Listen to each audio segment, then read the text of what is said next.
you do understand that you are the future, okay?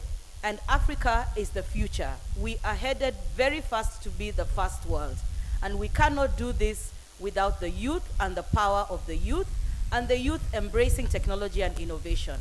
As a country, we are investing a lot in you as the youth. So we do ask you to partner with us, make the right decisions. I always say that people complain there are no jobs. By the way, the jobs are in your hands. The undersea cable was launched yesterday. We are the Silicon Savannah. What are we waiting for? You cannot wait for somebody else to create jobs for you. Create the jobs for yourself. Be creative, be innovative, take advantage of technology, and get our economy moving at a high speed. The best part about it is that you do not have to reinvent the wheel or make mistakes like some of us have made. By the way, I know you all think I'm youth. I know I look like youth, but you know, don't be confused. I insist on sitting in that space. But as I'm saying, take advantage of technology. Take advantage of the infrastructure that we have. Take advantage of these forums. Some of you have come up with some amazing ideas, but they die at such forums. As the CS said yesterday, think about how will you convert that into a business opportunity. Think about your ask. How will you go to market? Seek mentorship. You have a lot of professionals sitting in this space today, and they've listened to you, and they should not walk away from here with some of you not reaching out to them to take advantage of the great ideas that you have. So I urge each one of you, and I challenge each one of you. I look forward to next year when we have Pwani Innovation Week to listen to at least 5 of you who've commercialized your ideas. Can we agree on that? Okay? So we are here to support you as a government. We are here to support you as private sector. Please do not shy away from us. Talk to us, get our contacts, and then let's see how we can support you. Make sure you walk around and take contacts of all the companies that are showcasing here. I see training opportunities. I see Konza here, which has a hub for you. I see Liquid Telecom. I see Huawei. I see Safaricom. I see Moringa School, okay? So take advantage of the fact that they're all here. They're all here for a reason, because they see talent. And for once, the talent is not about Nairobi. It's out here at the Kenyan coast, which is a beautiful destination. How are you marketing this destination to the rest of the world? Through your innovation. So I leave this challenge with you, and I look forward to us hearing from at least 5 of you next year about how you've created jobs, you've made money, and you have scaled your business across the globe. Thank you very much, and enjoy the rest of the day. Thank you very much. Makofi kwa Laura tafadhali. Laura, I don't know if you realize that you have challenged us, and we are up to the challenge. Mbona hata mni-support ni vile na watetea alafu mko kimya? Si challenge tutabit? Challenge tutabit ama tutabit? We'll do it, eh? Pastor Laura, see you next year. We are ready for you, and we are really waiting. I'm sure Mungu akituweka tutakuwa tuko hapa to show you what we are made of. Stephanie, I'm waiting for a cue from you, just to know if Susie Kitchens is ready for the keynote. As we wait, I would like to recognize the presence of an actress, a model, and a former TV host, very notable for her role in Taidi High and now Zora. Sarah Hassan, kindly simama tu tukuone kidogo. There she is. A round of applause for her for coming. Thank you very much for being with us at the Pwani Innovation Week. Thank you very much. We much appreciated for your support. We are waiting anytime now. We have Susie Kitchens to do the keynote before we start. Obviously, later on, we have very, very, very exciting panels. And of course, the Women in Tech panel is the biggest today. What everyone is waiting for. I've had people asking about it. Kutoka tukiwa kule juu. I think the interest in that particular panel is extremely high, and so the expectations are high. But I can see the panelists are also, they didn't come to play as well. Usnia, I see you, and the rest of the panelists, I can see that they are very ready, and they said they didn't come to play. So prepare yourself for that particular panel. Wamesema itakuwa moto sana. Anytime now we have Susie Kitchens. We'll go live with her. We are connecting with her online. so that she can be able to give the keynote speech. In the meantime, kindly karibuni tena. If you're at the back, you can keep moving to the front so that we have other people occupying the space at the back. And so we have minimal interruption as the function keeps going on. Thank you very much for every service provider here. And also, I'm just reminding you that kuna booths kule nyuma za exhibition.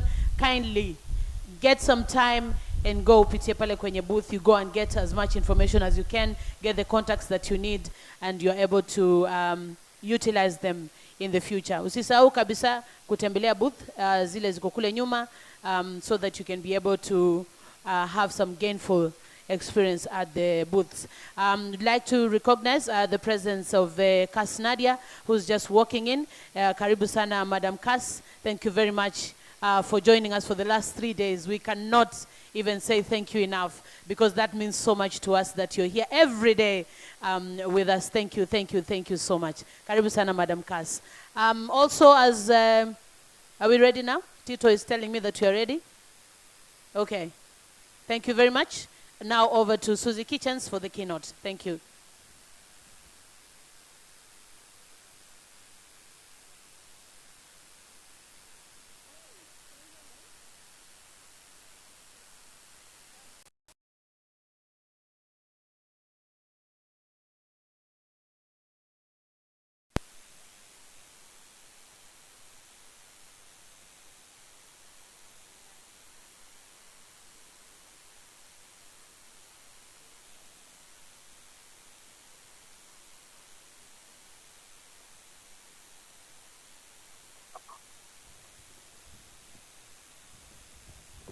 Sorry, the video is not working.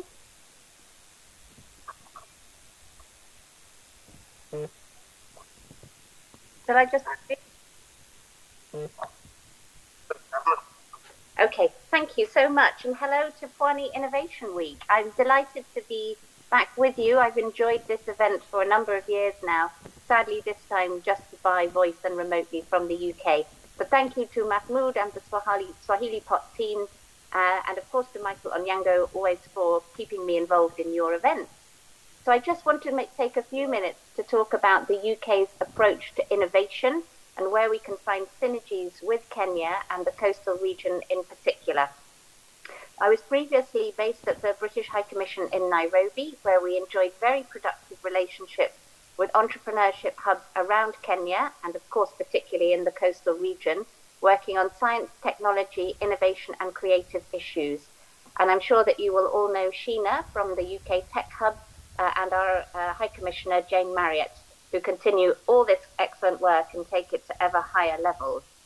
I am now based in London, where I'm supporting research collaborations in science, technology and innovation between the UK and partners around the world. The UK has really high ambitions for our work on science, technology and innovation. We're putting this at the heart of all of our international relationship partners.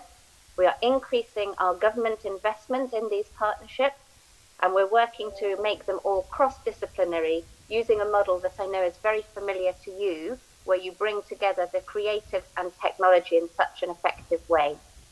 There are 3 really important elements I want to mention to this.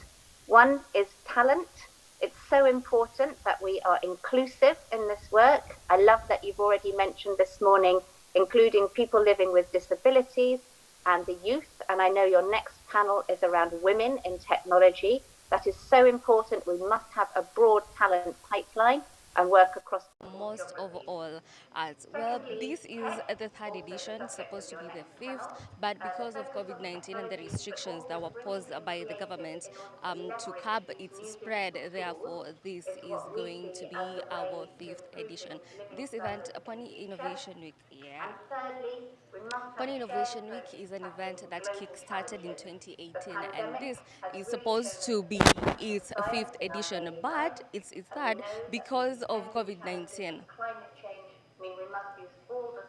So far, so good. Day 1, we had lots of preparations taking place. A lot of panel discussions among very important visitors that were present. That is Chief Ilhan Abbas, who was present from the county government of Mombasa under Western Management. We had Michael Onyango, who is the chairman. Extended an invitation for my minister to come and visit Kenya for Kenya Innovation Week later in this year. And I very much hope to come with him, where we can look at your innovation strategy, our innovation strategy, and the potential for us to work closely together.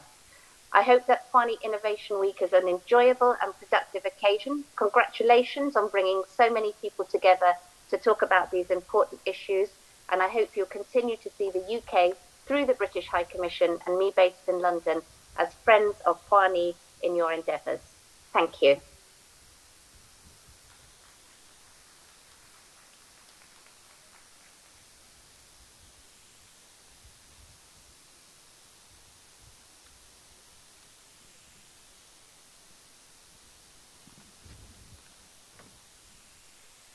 Thank you so much, Susie Kitchens.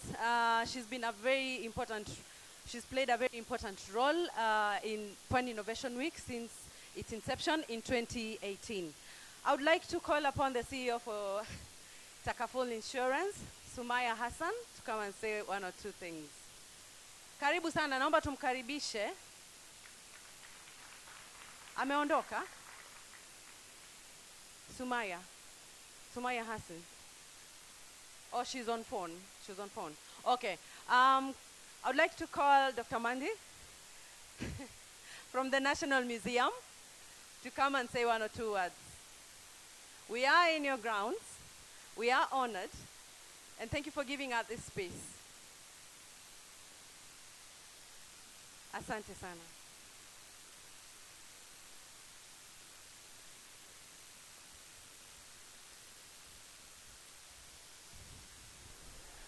I know I'm supposed to be talking tonight, so I've just been asked to say hi. As she said, I'm the director for Antiquities, Sites and Monuments at the National Museum of Kenya.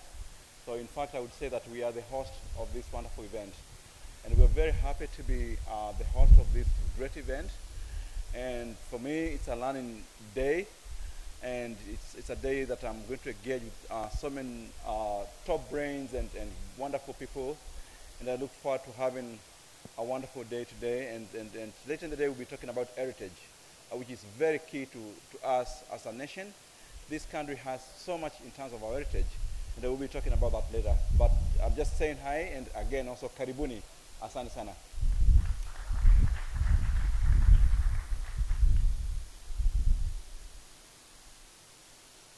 Thank you so much, Dr. Mandi, for being so brief. We had a session that was going on yesterday for Red Cross, and I would want to call Derek. I would like to call Derek. Naomba tumpigie makofi to come and talk about it briefly, like a minute.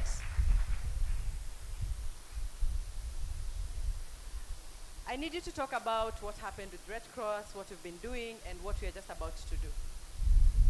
Thank you. Good morning. My name is Derek from Kenya Red Cross Society.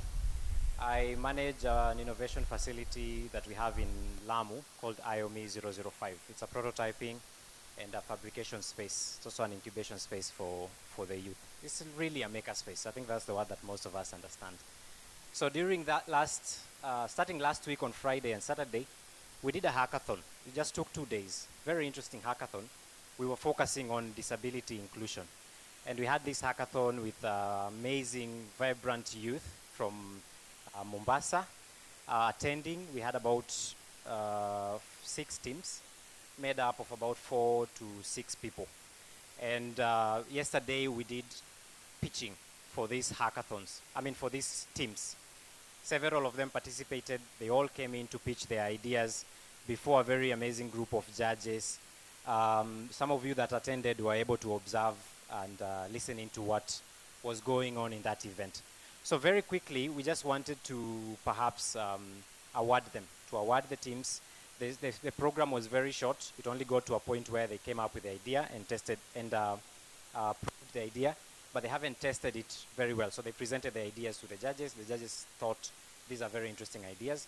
The next step for them was to prototype those ideas. So for now, we just wanted to award these teams and to recognize them for the effort that they have been doing. Thank you.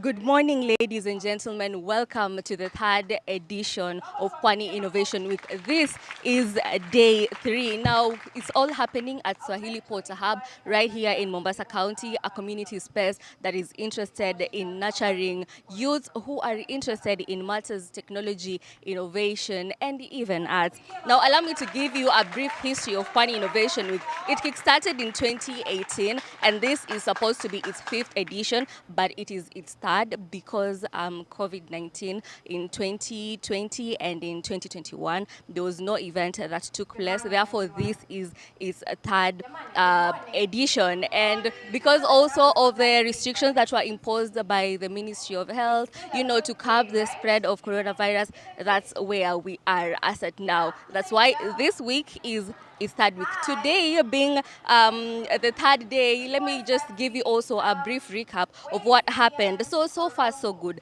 Day 1 was with lots of preparations, several panel discussions, and definitely among the most important visitors who were present, we could not forget the presence of Chief Ilhan Abbas. We also had Michael Onyango, who is the chairman of Pwani Innovation Week, and also an agenda setter as the forgotten bottom millions. We also had CAS Nadia Ahmed from the Ministry of ICT. CAS Nadia Ahmed is present till today. She started all the way from day 1, day 2 yesterday, and today we have also recognized her presence. We also had and still have our executive director, Muhammad Noor, there at Swahili Port Hub. We also had so many panel discussions and very insightful. And among the topics that were discussed, the first one was circular economy that happened at Close the Gap. Then we had sustainable digital economy and entrepreneurship that also took place at Swahili Port. And we also had our role as the youth when it comes to sustainable development.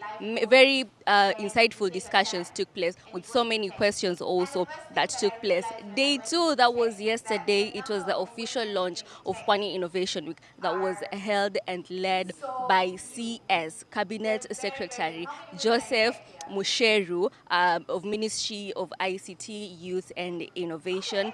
He really gave insightful information as well. But what captured my mind is that he said he wished someone would come up with an innovation that, would help to curb the rigging of elections. We also had Ambassador Peter Maddens, who was also in the building. We also had Professor Bitange Ndemo, an ICT guru. He is also the pioneer of internet in the country, and also when it comes to anything matters tech.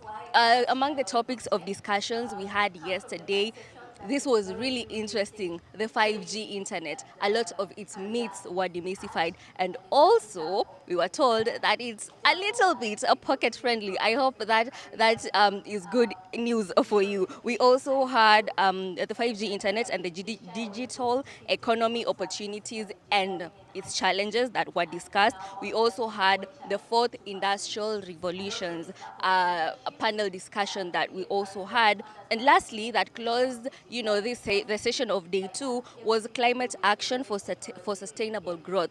This had many audience ask so many questions because matters money, when money is involved, youths would want to hear where can we get this money from. So here they were told everything that they needed to know. And if you also want to know that, our videos are still up and running at Gilitix Media on Facebook and as well as YouTube. We have all these videos and everything that was discussed up there. Today is day 3. It has already kickstarted. Our keynote speakers are talking. I can see CS Amina Ahmed speaking. And then, so today what we are expecting is a conversation that revolves around women in technology. This is the biggest panel discussion that people are really waiting for. Next, also, another one that we have is a creative panel. I have spotted Sarah Hassan, a multi-award winner when it comes, actress when it comes to, the world of acting and all that. I mean, you all know Zora, right? We also have CEO of Kenya Film Commission, that is Mr. Timothy Owase, who will also be in that panel discussion. I bet there'll be so many questions from this topic as well. Then the topic that will be closing day 3 today will be the blockchain in the cost. Yeah, and also today at 9 p.m. we will also have our gala dinner that will take place at the amphitheater. We'll be expecting lots of music, lots of food, lots of culture being represented among different people. So don't forget to tune in to our social media pages at Pwani Innovation Week, at Swahili Pot, at Gilitix Media, both on Facebook, YouTube, and also Twitter. Involved with us. Twitter, we are using the hashtag PIW2022 and also another hashtag Pwani Innovation Week. That is one word. I'll repeat that. We are using 2 hashtags on Twitter. That is PIW in caps 2022 and then the hashtag Pwani Innovation Week as one word. As at now, I will take you back to the arena. Our keynote speaker is speaking. So till next time, I'll see you. We need to start breaking through this industry so that we can have more of a representation. June talked about mentorship. It's true. I mean, you guys are lucky today. The panel has extremely amazing, amazing women, and I hope you'll be able to take your time to listen, because mentorship is the other reason as to why you would break through and things will be easy for you. For me, I have many types of mentors, from the cabinet secretary to Miss Jane, to Miss Catherine, to Maureen, to my dada Laura. There's so many women. And each of us, as girls, as women, please don't think that you know enough, because you don't know enough.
hate yourself.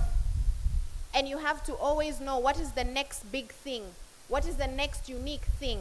And if something challenges you, get a tutor, get a mentor, and do something different. And then when we talk about innovation, each and every one of us innovates in their daily life.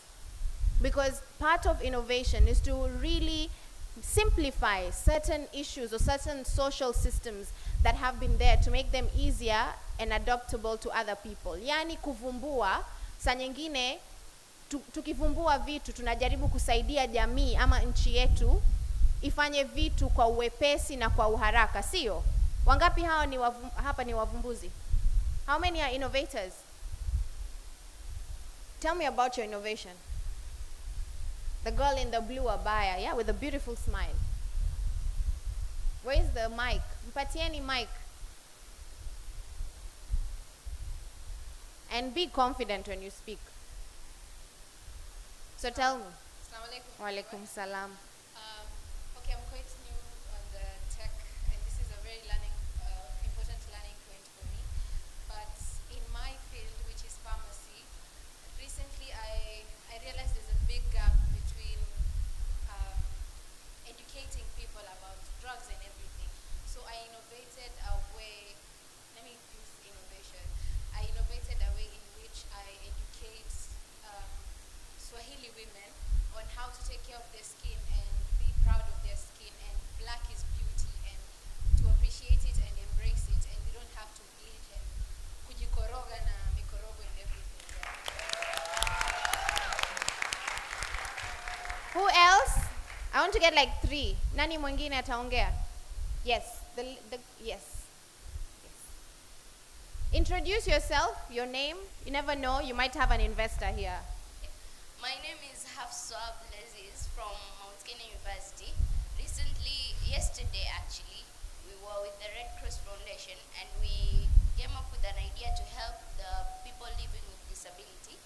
We were thinking of inventing an app where it's like an e-commerce app, but it's for the blind. So there's like a translation media for them. It speaks to the blind person. He can interact with the system, and he can also speak to the system, and the input can be rendered into it.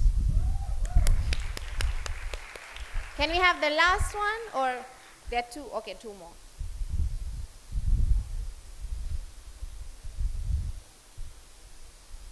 Accelerator pitch, eh? Be simple and sweet. My name is Farihia Jama. I've come all the way from Nairobi for this event. I am an innovator, so what I'm innovating is an education technology platform that caters for the non-literate and the marginalized community. Coming from a marginalized community, I needed a platform that teaches about business in Kiswahili and local languages. So that's what we are doing. We've managed to go to 7 countries in Africa, and now we are training in Malawi, Nigeria, and Ghana. Nice. Morning. Morning. My name is Shumai Karani. I've come up with an app called Consulting Consoling App, which deals with mental health issues that are caused by lack of communication, lack of guidance, lack of someone to be there to hear your pain and answer your running questions. By providing motherly figure individuals in that app, not because we don't have our loved ones, but we have the fear of being misjudged, fear of burdening our loved ones with our problems. So these motherly figure individuals will be there to guide you and answer your questions and all. Thank you. So those are just a few. So what you need to do now, harness partnerships, work on yourselves, and when you're inventing something or when you're in this industry, also invest in your emotional intelligence, because it's very important when you're going to meet investors, when you're going to meet people in the industry, you also need to know when not to react, when to pitch, and when to come up with substantive information. So I don't have much to say, but I just want to first thank all the partners, Huawei especially, and everyone else who's here, for really holding hands of women and young women, mentoring them, teaching them, guiding them, supporting them, funding them. because it's important for us to now really bring that down to the level of young women and to make them understand that they can do it, they can make things, and they can be powerful in how they are. And if you have an innovation, please work on it, invest in it yourself, read and educate yourself on how to make it better, and always never doubt yourself. Because this industry needs more women. And it's women like myself and you all that are going to break barriers and that are going to create a phenomenal transformation in Kenya. So thank you very much.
Are we ready?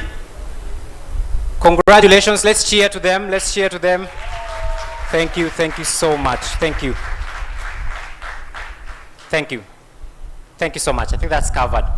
We appreciate all of you for your time and for being part of this. Basically, what we are saying is we need to have more conversations around innovations in disability. And this is something that should be considered even in schools. When you're picking projects, your final projects in school, please remember this area. Don't only focus on fintech. Okay, fintech is fun. But don't only focus on fintech and agriculture. Think about innovations that we need in innovation. And there's a lot of support that we'll get here in Swahili Port and other partners that we have seated at the front here that will give us those opportunities to thrive. Thank you so much for listening to us.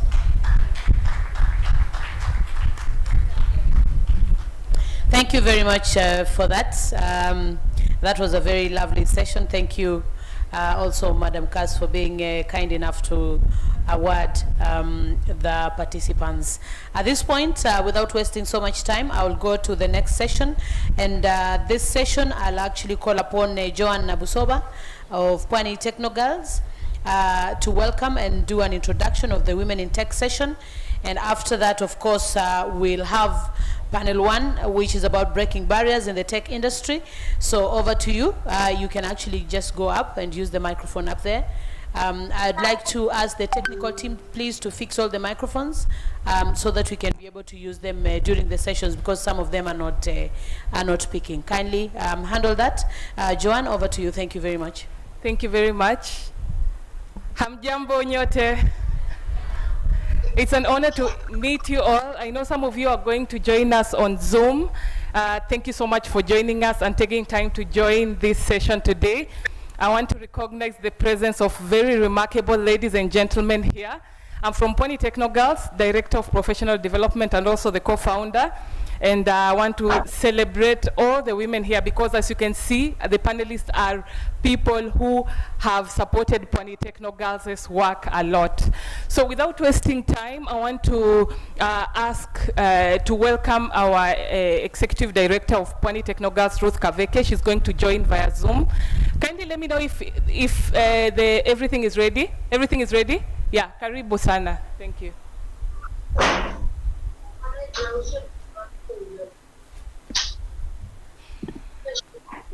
Hello, can you all hear me? Yes, we can hear you. All right, let me turn on my camera. So good morning. I'm very happy to join you today. I would really love to join all of you physically, but because of differences in time, but I'm delighted to create some time to join you.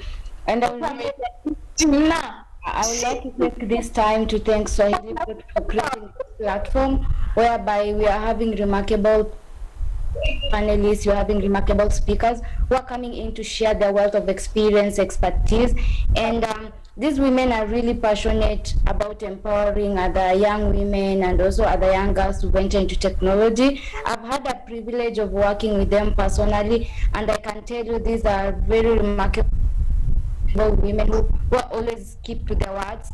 If they feel like there's something that you can gain from them, or there's a way they can connect you to move to the next level, to the next opportunities, they'll be able to do it for you. So I would really like to encourage all of you to engage with the panelists, with the speakers, and also for some of you who are new or you've never heard about Pwani Technologists, I would like to take this time to give you a brief overview about what Pwani Technologists is.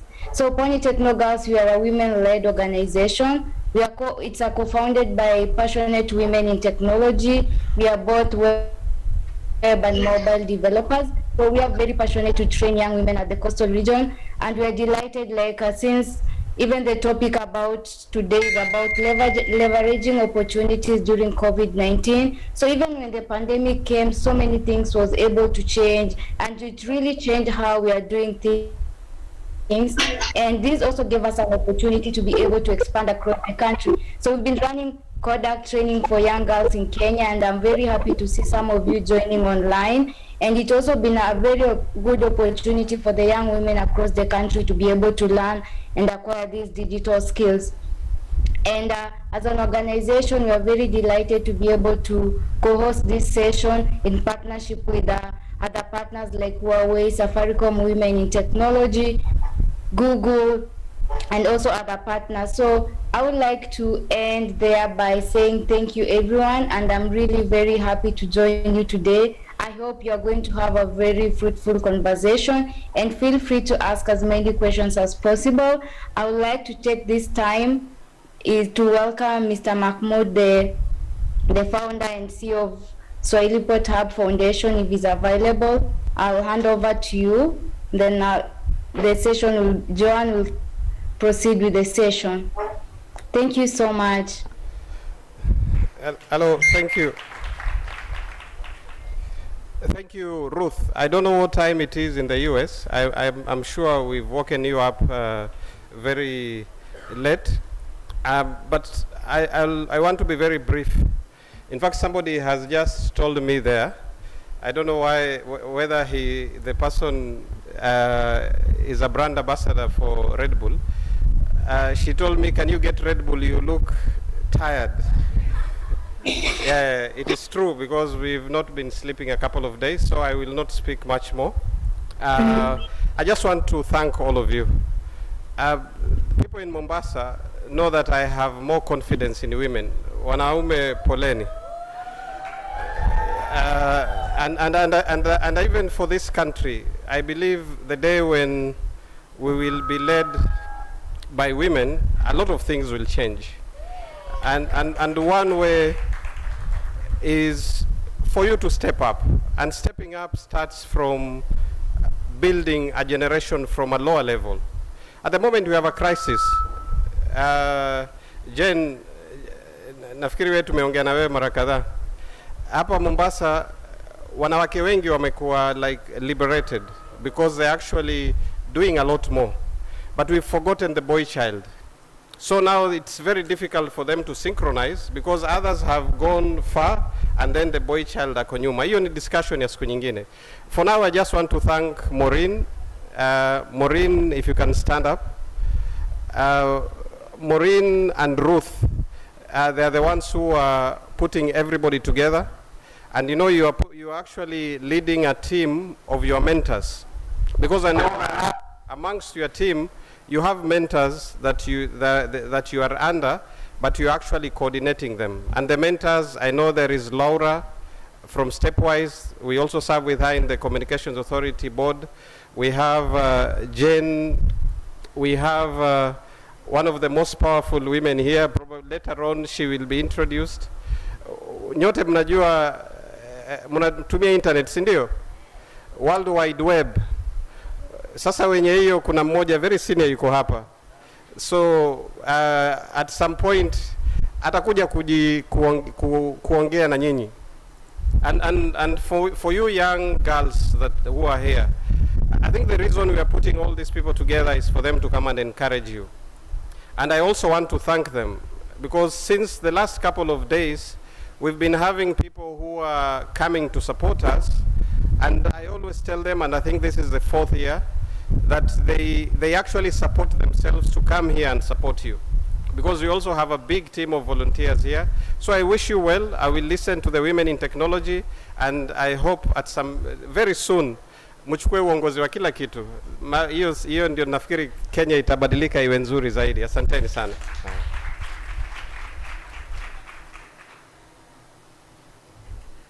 Thank you very much, Mr. Mahmoud. And I can attest that he's really a supporter of women in technology. And for Pwani Technologists to reach where we are, I can say that it's because of his support. And now I want to welcome panel one members. And I just want to welcome you in front here so that you can sit at these spaces here so that you can have a discussion. You have 30 minutes only. And that 30 minutes will consist for panel one. That 30 minutes will be for panel one, and panel two will also take 30 minutes as well. So I want to welcome the moderator of panel one, Dr. Jane. Dr. Jane Karibu. Dr. Jane Muga is a public policy specialist and a fellow at Carnegie Endowment for International Peace in the Africa program focusing on technology policy. Karibu sana.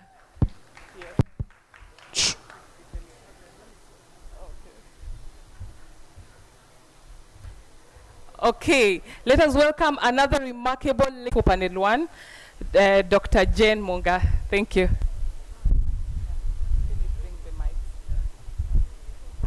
Good morning. Good morning.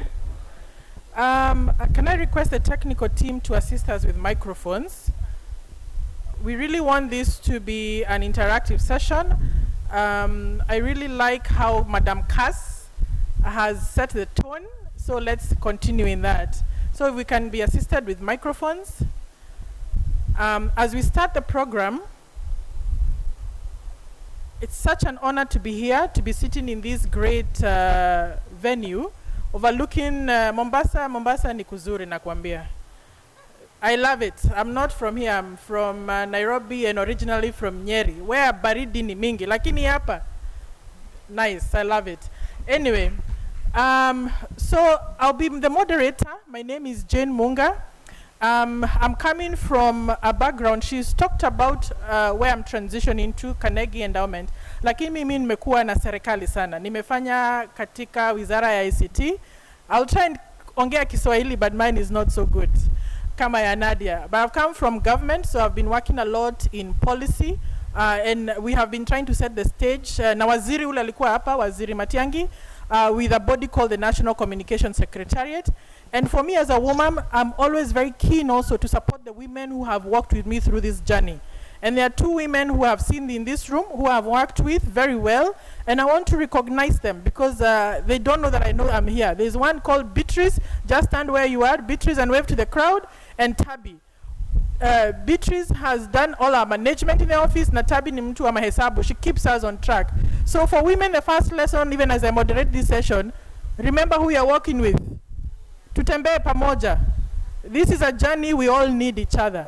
But it's not about me today. Today I also want to hear more about you.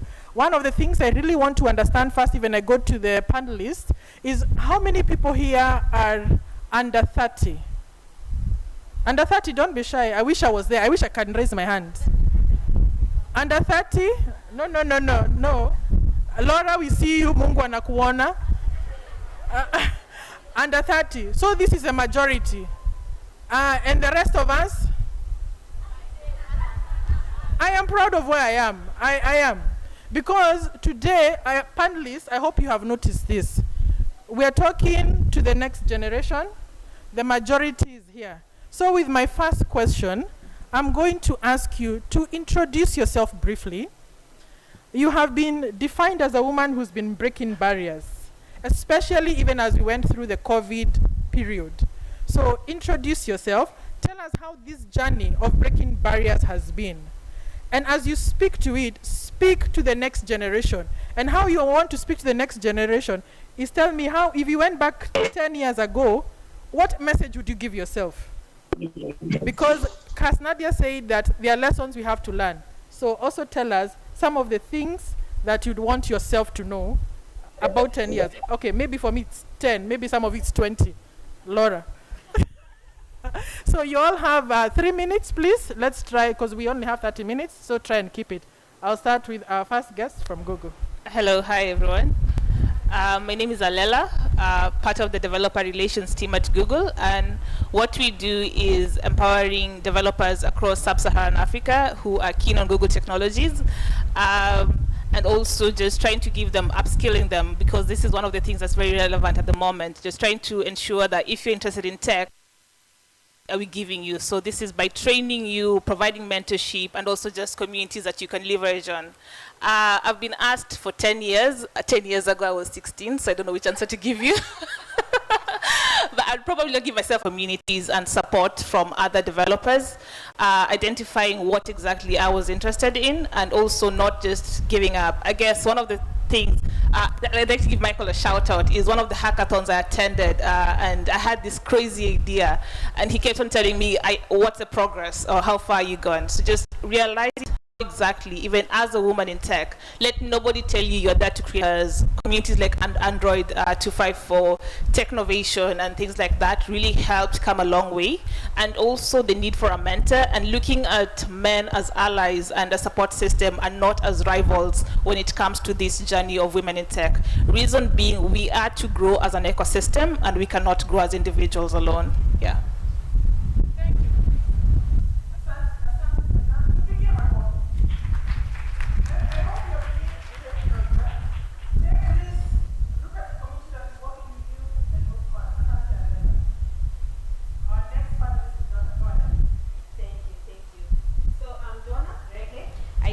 Governance within Safaricom, but other than that, I chair Safaricom Women in Technology. And a shout out, as you had said, Jane, you work with your tribe. Part of my tribe is here. Please holla, say hello. Yeah. So one of the things I would say that as women in tech in Safaricom we do is basically when we joined Safaricom, we realized the ladies within the technology space were quite few. And we are proud to say that we have worked on it and we have grown from 8% within the technology division to 24%. And other than that, we have been able to reap the benefits because currently, as we are evolving and digital transformation has come through, as we try to leverage on innovation, we realize that a woman is very critical in terms of innovating in our spaces. I think women are the ones who we quickly come into a problem and we quickly think of how to do something to mitigate it. So we are really pushing that agenda, and now I think we work very closely with the organization, the bigger Safaricom, and we even have an innovation caravan in conjunction with Women in Tech going around the different universities just to be able to support the universities which are the next future workforce for us and to make it fit enough to be able to join us soon. So 10 years ago for myself, I think I would be happy to have seen someone mentor me. So what we are doing as Safaricom Women in Tech. 10 years ago, I think I was just finishing my undergrad in Kenyatta University. And through my season there was no one to handhold. There was no one. There was no Pwani Techno girls coming to speak to us. There was no Lara and the team. There was no Huawei caravans coming to us. And I think for me, the fact that right now we end up losing so much because women struggle in that space. You find you're few in that class, or you find you have so many things going around you socially that you end up dropping off. If only we had that opportunity to have someone come speak to us, to sustain us through that journey, to guide us, to teach us how we are going to be able to penetrate into the workforce and sustain us there, then I think I would be in a better place. And that is why I'm passionate about driving Safaricom Women in Tech. Thank you. Thank you, Donna. I see your tribe is truly supporting you today. Summarize yours by saying mentorship. I think that is the key word there, mentorship. Laura, we've come a long way. I've known you for a while. 3 minutes, please.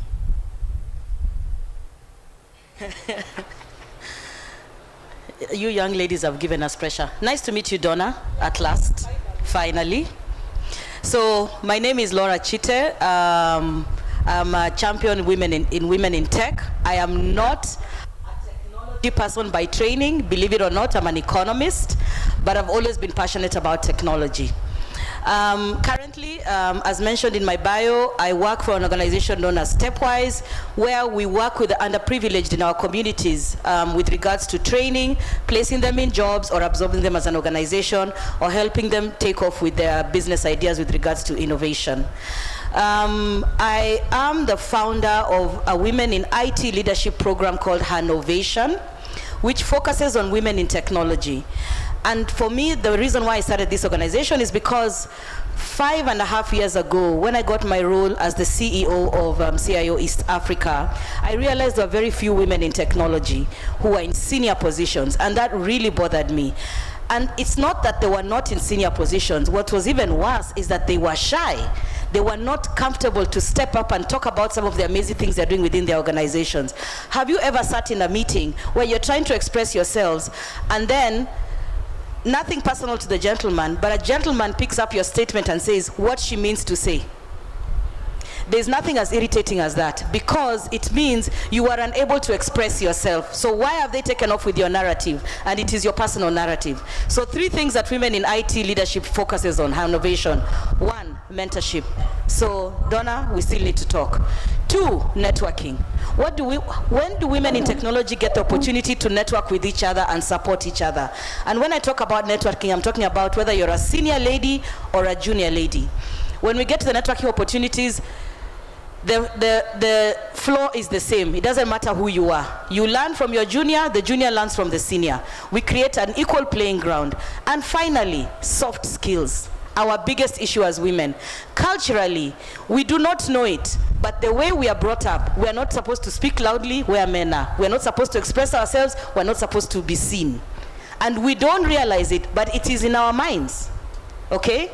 So we don't speak. So we may be as qualified as the guys from a technical perspective. Your company or your employer will invest in your technical skills, but they will never invest in your soft skills. So that's the thing that we focus on, so that women have a voice and they can talk. You can do your presentation, you can negotiate for a better salary, you can negotiate for a deal, you can do an elevator pitch if it's a business. So that's what women in IT focuses on, and IT leadership. It's called Innovation. Please go and look for it on LinkedIn and join.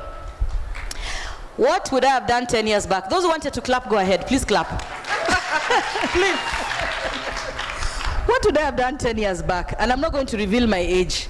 10 years back, I was in kindergarten. But this is what I would have done. I would have taken chances. I would have taken risks. I would have gone solo. If you're employed, go and look for a job, a business, start a business. If you're in business, go and look for a job. I would have spoken louder. I would have embraced who I am. I would have networked better because it is my net worth. I would have taken up mentorship, different types of mentorship, social, business, career, whatever it is, religion, whatever it is, fashion. I would have asked questions. In the organization I work at, we have something called Raise Your Hand. I should have been more curious and asked more questions. I would have surrounded myself with people who give me candid feedback. I know it is difficult to get negative feedback, but guess what? It helps you grow. It removes you out of your comfort zone. I would have surrounded myself with cheerleaders. I would have celebrated every little achievement, and I would have made noise about it. Every step counts. So ladies and gentlemen, please, let's create a community of celebrating each other and giving each other feedback. My squad is online. So my squad online, cheer. And there are some here. You can hear them. Thank you. Thank you, Laura, for that wonderful opening remark. I mean, I think for you, speech, I think you have a gift there. Dr. Adair, we're coming to you. So help us understand who you are, how you've made your journey to where you are, and what you tell your younger self. Thank you very much, Jane. And maybe I could start off with a right to reply, because I want to tell her that I was the very first speaker in the Safaricom Women in Tech series. First. And the reason I'm saying that is I think even before I introduce myself, to some extent, sometimes we've been our own worst enemies. And because women, for the time when I started working, Jane, women were not celebrating each other. And secondly, the media also did not help. The number of times I knocked on doors and said, we are some of the first women in tech in this country, talk about us so we can trickle it down, it was not news. They told me, and I hope media are here, when it bleeds, it leads. So what I was saying was not bleeding enough. So you said here, how many of you are under 30? And how many are under 25? Wow. So interestingly enough, I don't want to go into my journey in detail, but I got my PhD at 29.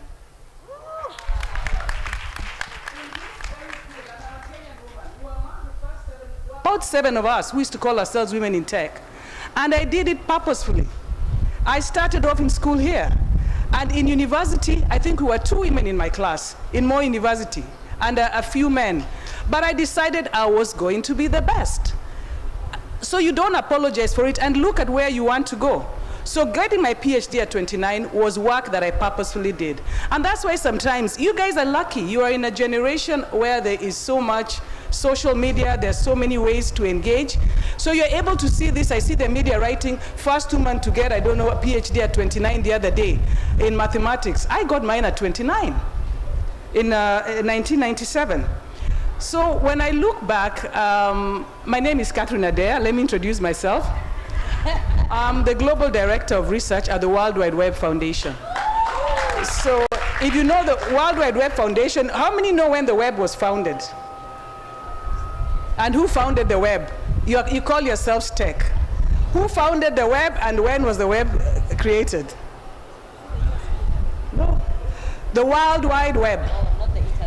Sir Tim Berners-Lee, who still sits on my board in 1989.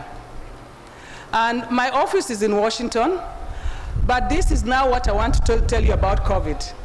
I was employed from Nairobi. I work from Nairobi, and I work with a global research team. I can go to Washington anytime I need to. But why am I telling you this? The opportunities are there. I sat back and said, why am I confining myself to Kenya? And I had already done so many things. I've been in academia. I've been in government. I was one of the only 14 women CEOs in government. I am the founding director of Konza, who are sitting here today. And Ian can hear me. They can sit there happily, but the sweat came from a woman, me. Yay. And I'll never apologize for that. So I was one of the only CEOs. And when I look back and I tell myself, what would I tell myself, Jane? There is so much that I could say. But one of the things is don't apologize for being a woman. And don't apologize for being a girl. Take more risks. I look at myself at your age, I should have taken more risks. I always wanted to know, is the guy feeling it's okay? The guy is taking one step, I want to take 3. Why? I stumble and fall, I give up. No, stand up, shake yourself, move on. So one other thing I would do, I think you've all talked about it, and that is surrounding yourself with the right people. You must have people who celebrate you, whether they're women or men. If your friend is telling you you cannot go and be a software engineer, please prove them wrong. Look at yourself 10 years from now. What do you want to be? I'm the global director of research. I'm the senior most African woman sitting on a panel full of white men. I'm sorry if they're hearing me virtually. But you can do it.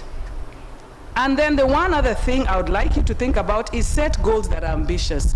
I mean, some of you really limit yourselves.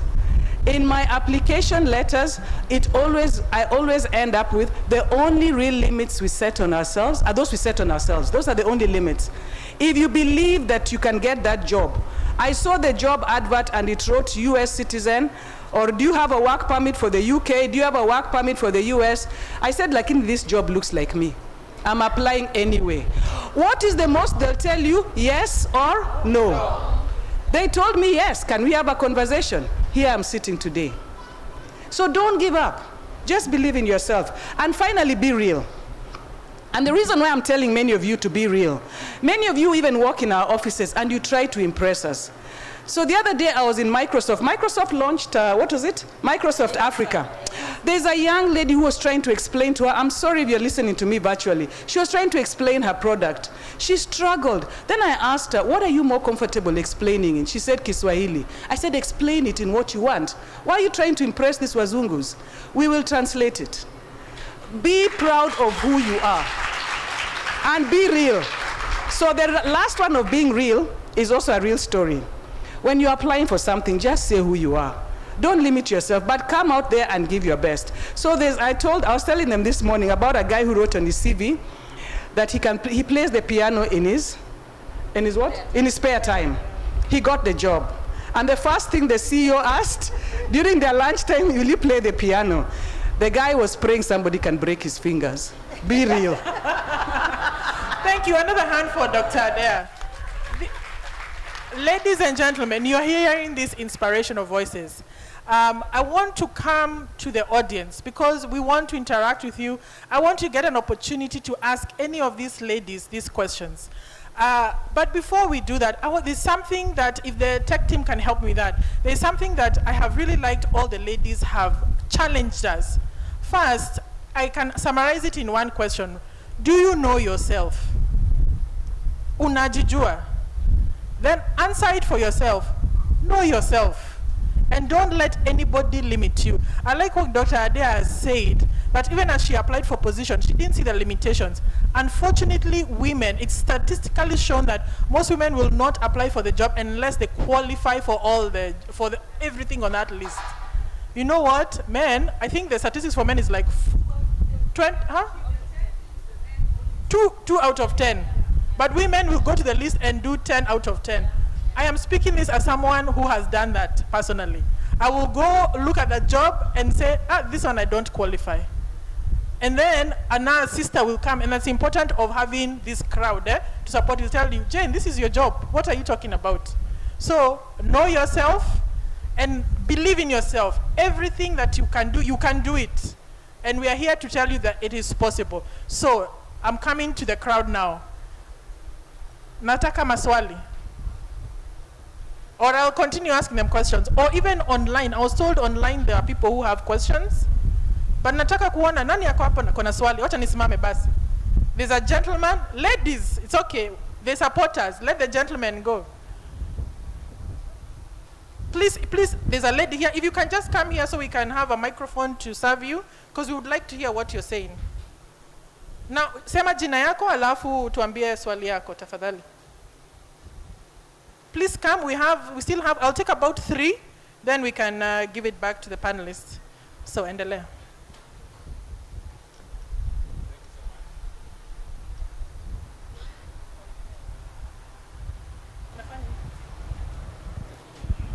Okay, thank you so much once again. My name is Muhammad Otieno, and I think one of the most important elements that has been mentioned is about mentorship. And for me, it's more of a question.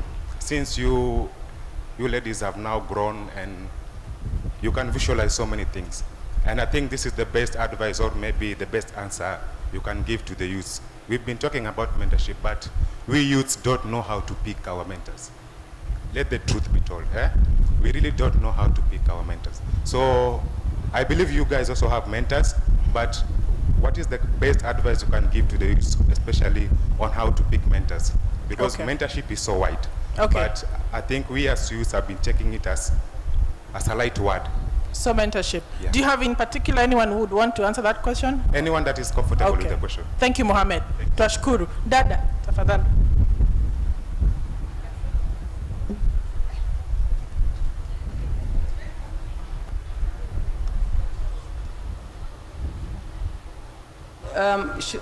Do you want more questions, Jane, or we can start? Yeah. Let us get her question also.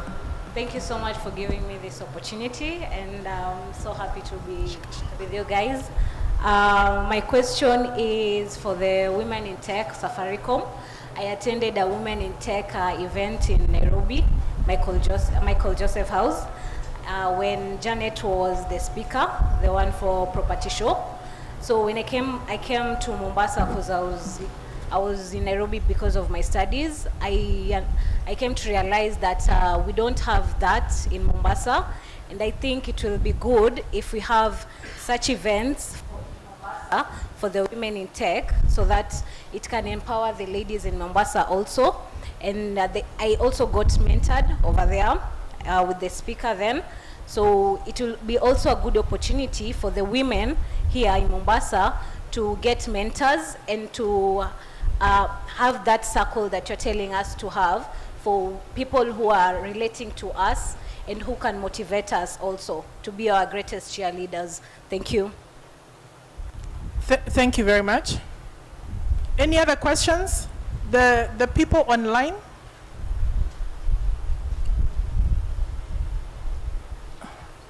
You maybe help read for us. Okay, so there is Juma Lawrence. What community mentorship or what part of group do you pick for mentorship? What community mentorship or what part of group do you pick for mentorship? Yeah. And then there is one from Immaculate. Thank you as an educator stroke teacher. How and what do I study to be a software engineer and even start mentoring my learners in it? Remember, I did not take IT as a course. It's just a passion.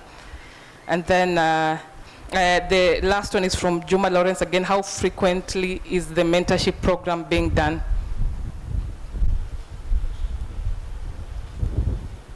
Thank you so much. These are a bunch of questions, but I'm seeing the mentorship issue is rising to the top of the list. So I'll start with Dr. Adair. I think the latest question, especially on software engineering and mentorship, if you can, we can then come this way. Yeah. And I'll just request for you just to answer it and also give in your broad experience around it. Because I think this is quite important. I like Mohammed saying that even us as youth, we need to be mentors. Also, a public announcement, I'm being informed there's a creative session, the creatives, if you can start making your way to the amphitheater. Thank you.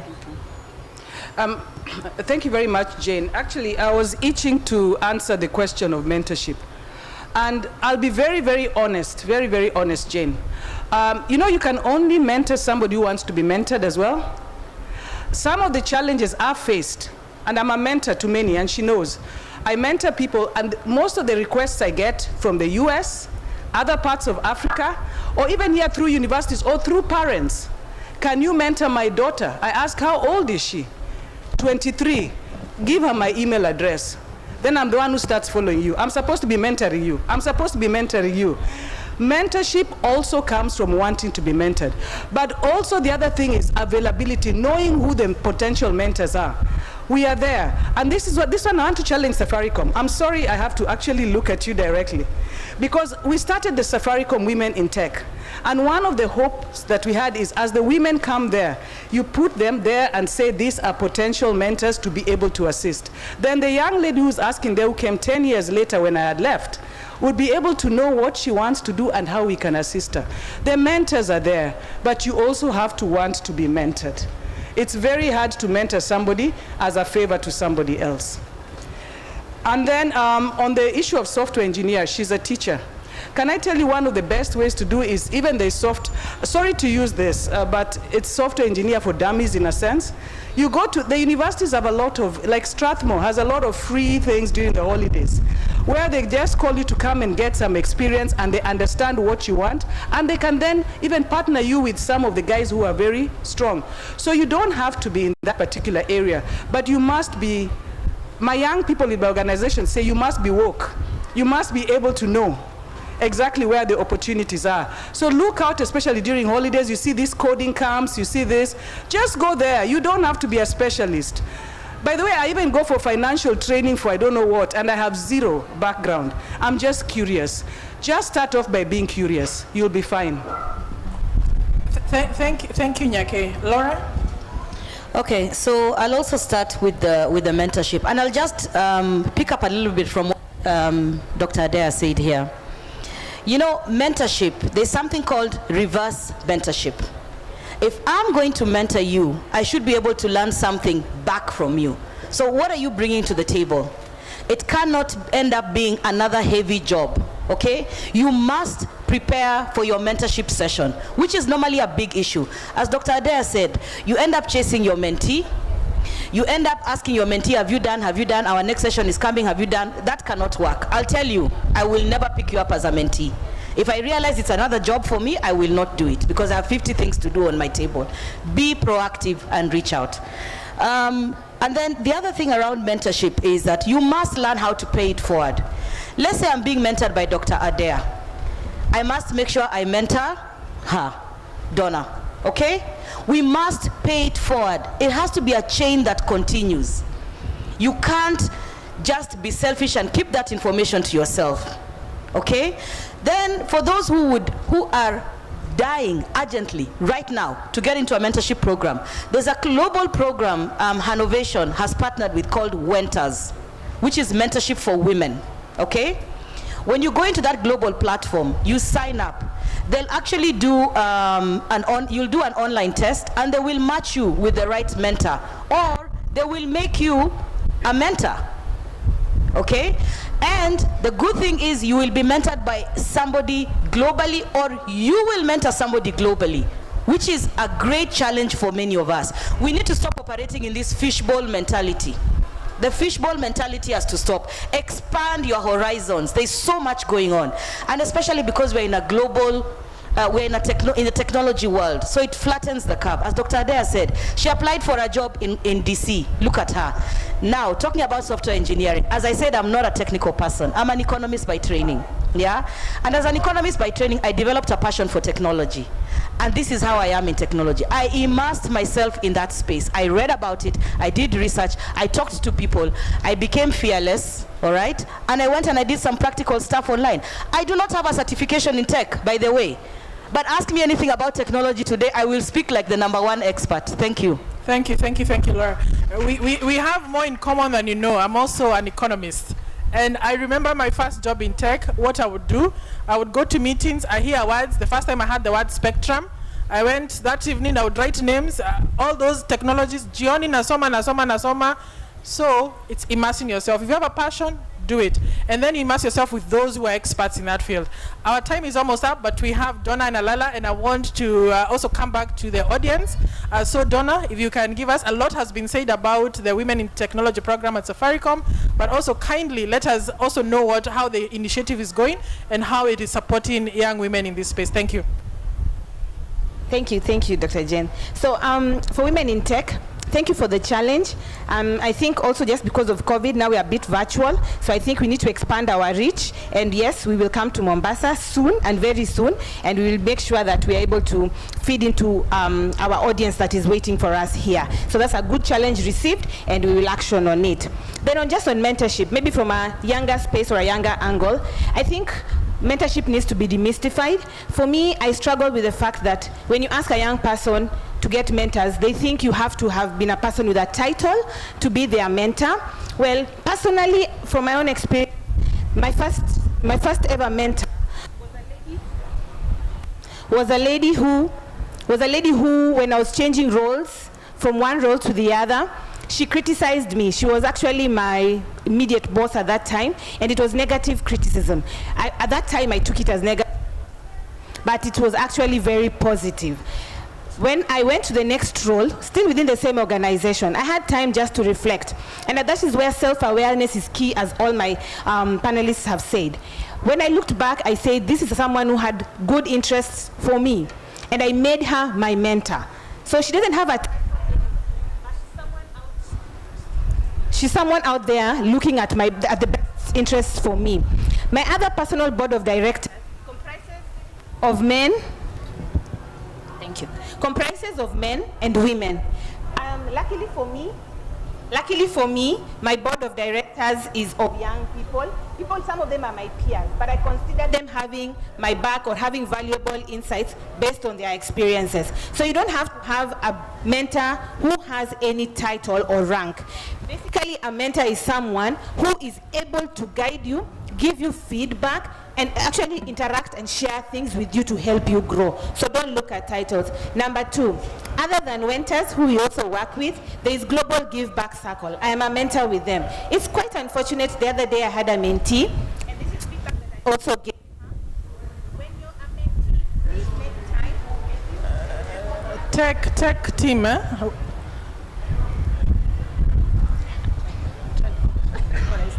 So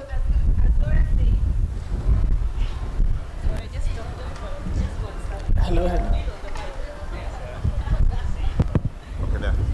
So as Laura said, I think as a mentee, creating time, putting effort, and also the fact that if you're self-aware, then you'll be able to derive your mentee and mentor relationship. So kindly, when you want to see your mentor, please consider. Can I just talk? Can you hear me? Maybe use this one. You can get this up, huh? Hello. Tech team, we need your help. Can we just lift this thing? Yeah, it's heavy. Put back up. I'm changing the batteries there. Can we get this put back up there? Excuse me, put that back up. Kindly, the technical team, we need to fix the mics. It's getting worse in a minute. Please. Sorry. Thank you. So as I was saying, basically the who, it doesn't have to be someone with a title. Basically, even around you, you'll notice in your circle there's already someone mentoring you. You just don't know it. So be self-aware to be able to realize that that person next to you, even your friend, who keeps on telling you, do this, or maybe you need to do this, can be a mentor. Then lastly, as I said, please, please, please also be willing to give back. Personally, I have mentors and I also mentor. I have 2 ladies and a gentleman, and I feel every time I get knowledge, I actually pay it forward and I give them some knowledge. So kindly, when you reach out, please, please give it also to someone else for them to benefit, so that we are in this journey together. And then lastly, there's a book I read and it really impacted me. What got you here will not get you there. There are few things that as women, we need to be able to start doing.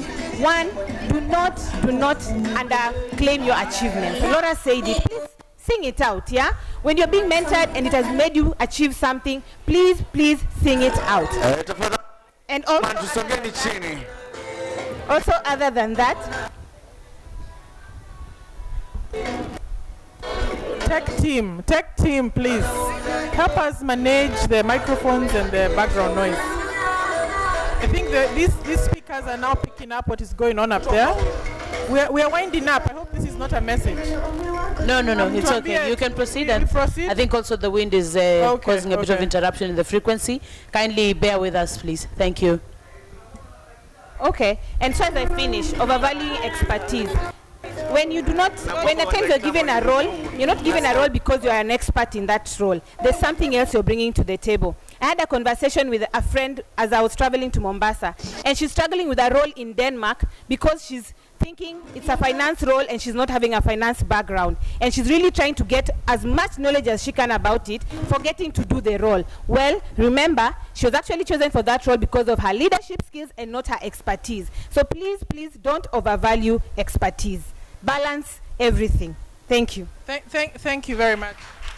Asante. I know it's coming to an end. You can hear me?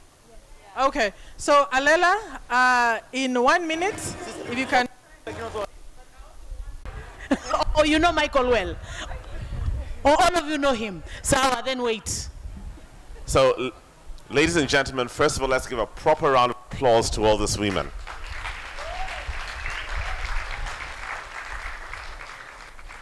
Every single one of them, apart from the Safaricom, I know personally. Please take note of this. You heard how they all spoke, clear, crisp, and very precise. And then remember the firms that they work for. World Wide Web, international. Google, international. She's going to Carnegie, international. Stepwise, international. Vodafone, international. If you're not paying attention, you've really, really lost out. But the biggest thing that has made me so proud about this panel is Eunice Alela. I have worked with every single one of these people. I'll start off with Jane Munga. When I was just about to leave the county, we worked on various programs on digital initiatives at the bottom level, Standard 8 leavers, and they were very big supporters from the Ministry of Education. In fact, for your information, the Ajira program in Kenya was launched in Kisumu under my term as county minister then, because of the things that we're doing. Eunice Alela, August 1st, 2017, we formed a WhatsApp group together. She had nothing. I would have never imagined that I'll be standing here and she'd be speaking as the Google Community Manager for East Africa. So these are the things that make us come here. I've been here since Sunday. I stay here from morning till evening, listening to each and every single thing that's going on here, because you have no idea what you're learning from these people. You've got absolutely no idea. Nyaki, we go back in so, especially you see what I'm calling her. It's not Catherine. That tells you a lot. Nyaki. Yes. So, my sister, the things that we have done, the things that we've worked on, the amount of mentorship and the amount of opportunity she's opened up for many young people who have come through me, I thank her and I celebrate her, and she's very quiet. You'll never see her on the forefront. So these are people who actually do things, but you'll never see them, you'll never know them. So please, Nyaki, let's appreciate her. Laura, CIO. Oh my goodness, that's when we first met. And I'm telling you, Did we do things? Yes, we did. In fact, Laura gave an opportunity to the person who right now is our project manager at 4BM to speak where CIOs were speaking. And he was only 24 then, but she gave him that opportunity. Safaricom, I'm happy to say that I'm currently in conversation with Andrew Masila. We want to start a program called 100,000 Kenya. The gentleman who was speaking about devices, we understand that. We want to start a program whereby people can go, have access to devices, have access to food, because we know that you cannot come for training if you can't eat. Also have access to food that you can take home. So this is a whole new initiative that we want to start. So we are serious about you young people, but you must do your part. There's only so much we can do. So I really want to appreciate all of you. Thank you so, so much. We continue looking up to you. Don't give up. Keep doing what you're doing. And please continue being honest and blunt with them, because that's the only way we can grow. Thank you very much. Chairman's privilege. I can always take the microphone. Thank you very much. And makofi tena to these remarkable women. So I want to welcome panel 2 very quickly. Remarkable ladies again. We have our moderator here. Ako tayari, najua sauti nyororo, amelamba asali kweli kweli. June Chepkemei, karibu. June is actually a remarkable woman, is a manager, marketing and corporate communication at Konza Technopolis Development Authority, which is mandated by the government of Kenya. Karibu sana June. We want to welcome Maureen Mwaniki. She holds a degree in electrical and electronics engineering from University of Nairobi. Karibu Engineer Doreen. She's from Huawei Technology Kenya Company Limited. Karibu. Thank you very much for joining us. Shiro Waweru. I hope I pronounced your name correctly, Shiro Waweru. Karibu sana. Shiro is Wanjiru Waweru Waithaka is a graduate of Interior Architecture from the Glasgow School of Art, University of Glasgow. Hey! Okay. Uluya inaingia ndani kidogo, mtanisamehea. Very much welcome, Shiro Waweru. Then we have Husnia Khalid Mohammed. Karibu sana. 8+ years of experience working with multinational organizations, government institutions and agencies, and private sector. Karibu sana Husnia, a remarkable woman. Then we have someone on Zoom, Rose Okech. Rose Okech is from Pwani Techno Girls, and she is a software developer, UI UX designer and mentor, and right now she's a diploma graduate at Aviation College and a graduate from Moringa School. So I want to hand over to our able moderator and a remarkable woman, June Chepkemei, and you can take over, guys. Thank you. Asante sana. Hello. Hi. Vijana hi. Mko poa? Ukweli? Hata mimi. Great. We want to make this short and sweet. Thank you so very much for finding time to join us this afternoon. I will just go straight to the session where our focus today is looking at the place of ICT and how we, each and everyone in this panel, is leveraging technology to move their engagements to the next level, whether it's in business, career, or whatever initiative the initiative they are working on. And we've seen the power of technology. I think all of us are now accessing internet more on our phones than on our devices. And COVID-19 did teach us that indeed we can interact virtually. But the question is, how are you interacting virtually? How is technology helping you move your idea to the next level? And we are in an era where we are not defining ICT as a synonym for innovation. The answer is you can innovate in every space you're in. Amazing feedback from teams here on people who are actually leveraging technology in beauty, People are leveraging technology in agriculture. We have an aviation expert within ourselves, and therefore we do not want to discourage young people coming into the sector because they do not have a technology background. What we are saying is leverage technology to move to the next level. And without further ado, I will start off with Madam Shiro Waweru, a woman we respect, we look up to her, who knew that architecture can be that sexy. Yeah. It is, isn't it? We are used to architects showing up in ragged jeans and rubbers, and they are showing us buildings and telling us vertical, horizontal, but we are here interacting with architecture in our day-to-day living. Please introduce yourself. Good afternoon. Good afternoon. I'll try and be louder than those guys, right? Pwani hoye. Excellent. So my name is Shiro. I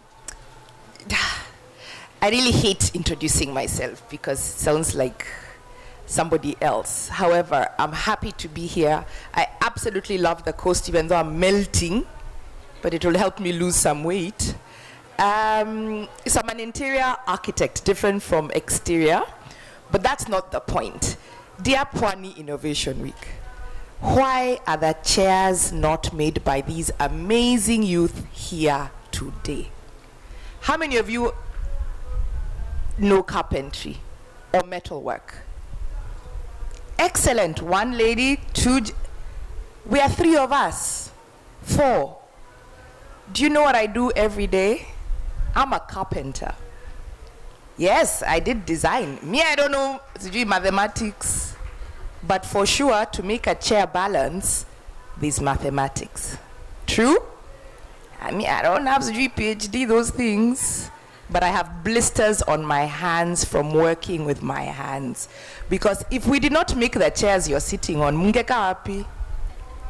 On the ground. So you think we're very important people?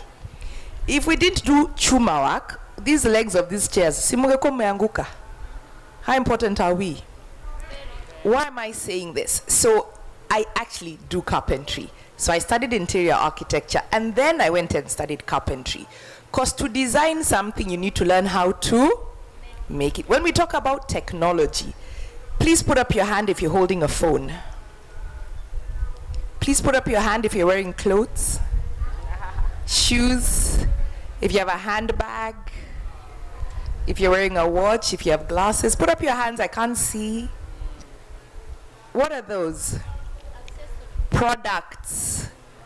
When we flew in yesterday, I love flying into the coast. I saw shipping containers. We have a lot of shipping vessels, right? There's even a queue. Where are those things coming from? Where are they coming from? Outside countries, right? How much of it? 0. Correct. But the things coming, they've been made by? People. Like? Us. Us. These chairs, did they come in those containers? Yes. Did they come in those containers? Yes. Dear Pwani, do you have amazing furniture? We do. Do you have amazing furniture down here? Amazing. Why isn't it going in those containers? Why isn't it what we're sitting on? How do we do that so that each chair looks the same? Have you ever seen a carpenter use a computer? Have you? Technology? Do you know that all my machines in my factory have computers? Yes. So technology is not only an app. Technology is an enabler for you to make the chair that looks the same with the next chair over and over. All you need is technology. These days there are machines that you put a flash disk, which I have in my factory, and it's a very basic machine. They're called robots. Have you heard people talk robots? Oh, I don't know, 4th Industrial Revolution. It's what we do with carpentry, as basic as that. So who knows a PDF? Who has ever seen a PDF document? Basic. I mean, I'm not talking code. I don't understand those things. You know how to create a PDF document, right? So you design your thing, you save it on a PDF, very basic. You save it on a flash disk on your laptop, and you plug it into this machine, and the machine reads your drawing and cuts for you the table, the chair, the timber, the glass, the metal. It is happening. I'm an SME. I know he talked about multinationals. It's okay, I didn't catch feelings. But we do more than the multinationals, because we combine creativity with technology and we actually create jobs. Can you imagine if all these chairs here, if somebody could count for us the chairs, the tables, the microphones, the sofas here, if somebody can count how many they are and how much they cost, if these were all made in Pwani, they would afford to buy the laptops that organization was talking about, right? All the volunteers we saw here yesterday would be getting paid for their work. Technology is not just about software. Why aren't you making the phones? Who had a phone here? Please hold up your phone if you have a phone. Why aren't you making that phone? Why are you only making the apps? And good people, please, I love that you're making apps that help people, but you will not make money like that. Make a product you can sell that we need. Who here sleeps on a bed at home? I'm just asking. Who made it, right? The apps are good as enablers to what we do in my world. So I'm just giving you an insight into the combination between design, technology, and manufacturing. It is possible, June. It is possible, dear people. Thank you. Wow. What a way to start. Basically, we are going down to the place of technology in standardizing whatever it is that we are doing. So it is not a synonym for innovation. And I think Jen and Daktari, we are now beginning to pick gaps. We need to go back to the grassroots and really get things going. I will move to my next panelist, Husnia. Kindly introduce yourself in a manner. The template has been set. That's a very big No template. pressure, no pressure. Okay, hi everyone. I hope I'm audible. My name is Husnia Mohamed. Nitajaribu kuongea na Kiswahili pia. Wacha nisimame, naona hii kitu inanipinga. Na mimi nataka niwafikie wenzangu. So kwa jina naitwa Husnia Mohamed, na I think Swahili pot is as old as my firstborn, because the first time I started working with Mahmoud Noor Rezi, started working with Mahmoud Noor, I was pregnant with my first child. And today, like Waziri Musheru, I am also emotional because tumetoka mbali. Nilikuwa nimekaa hapo kama nyinyi, nilikuwa nikipanda hizi ngazi nikishuka mbio. Okay, this reclaimed land was not there then, but nilikuwa nikikimbia huku na huku just like any one of you. So there's nothing special about me or anybody here other than we have walked that journey and we are still walking that journey. Okay, so for me, I decided to ask questions about why this is happening, why that is happening. For example, let's talk about digital transformation, because technology and innovation cannot be mentioned without the words digital transformation. What is digital transformation? Ndo nini hiyo? Majina makubwa makubwa, what do they mean? Digital transformation is simply kuondoka kutumia zile njia tulizokuwa tukitumia before na tuende kwenye njia mpya za teknolojia ambazo zinatumika sasa na ambazo tutataka kutumia in future. Okay? Transforming from analog to digital era. That is the meaning. The simple meaning of digital transformation. And where is Kenya in that? How did it start? The whole thing. Kenya was born in 1963 when it took over from the British colonial period. Okay? And that meant Kenya actually inherited British bureaucratic traditions. Forgive me for the Britons in the room. and anyone else. I hope I'm not offending anybody, but these are the facts that what I'm stating are facts. I'm not, telling my own story or anything. I'm talking about the story of Kenya. Okay, so when Kenya was born, what happened is the traditions that were carried on were actually traditions that were not local, they were not custom, and they were not for the people, from the people. So Africanization was initiated to support digital transformation in Kenya. Even though back then it was not called digital transformation, it was Africanization, to make the transition from colonial instructors to local expertise. But what happened then? Once that process started, the government started to grow. Then, in 1990, the government was the largest employer in Kenya. As in, you cannot find Microsoft having 200,000 workers and the government is 50,000. No, it was the other way around. The government actually had the highest number of workers. What does that mean again? It means now we are going to have expenditure problems. Hatuwezi kumlipia Esther ticket aende Nairobi, hakuna pesa. Now we are going to have wage bill problems. We cannot employ the young and the fresh minds because it's full, right? Then now economical crisis, which is why we are here. I need you guys to understand why we are here. Why did we even need to do Pwani Innovation Week? So that you can remove the mindset of wanting to be employed, needing to be employed. You do not need to be employed. Create your business, okay? Create your opportunity.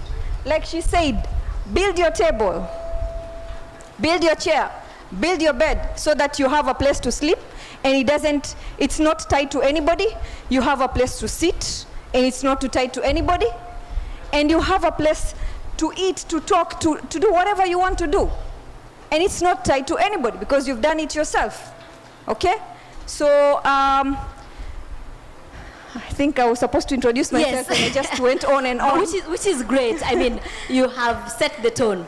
Thank you. You've challenged us. I think the challenge here is to the young people. This is your role model. She was seated right there, and she was curious. She asked questions, and that's why she's here today to mentor the next generation. She's challenged us to really be curious and make our own things, and really challenge yourself to create jobs, not to be employed. Maureen, and before Maureen, may I kindly request if Amida Mustafa, are you here? If you're here, kindly join us. I know we have a hard stop at exactly 1, so it's great that we are having this conversation. And Maureen, you lead women in technology in Huawei, and you've been running programs to support girls and women. How then do you see the gaps that have been being addressed by some of the programs that you run, even as you introduce yourself? Hello. So good afternoon. My name is Engineer Maureen Mwaniki, and I know many people don't know that. I'm an engineer by profession, and it's amazing. It's amazing to see so many ladies here, gentlemen. I mean, it's amazing to just have this chance to speak.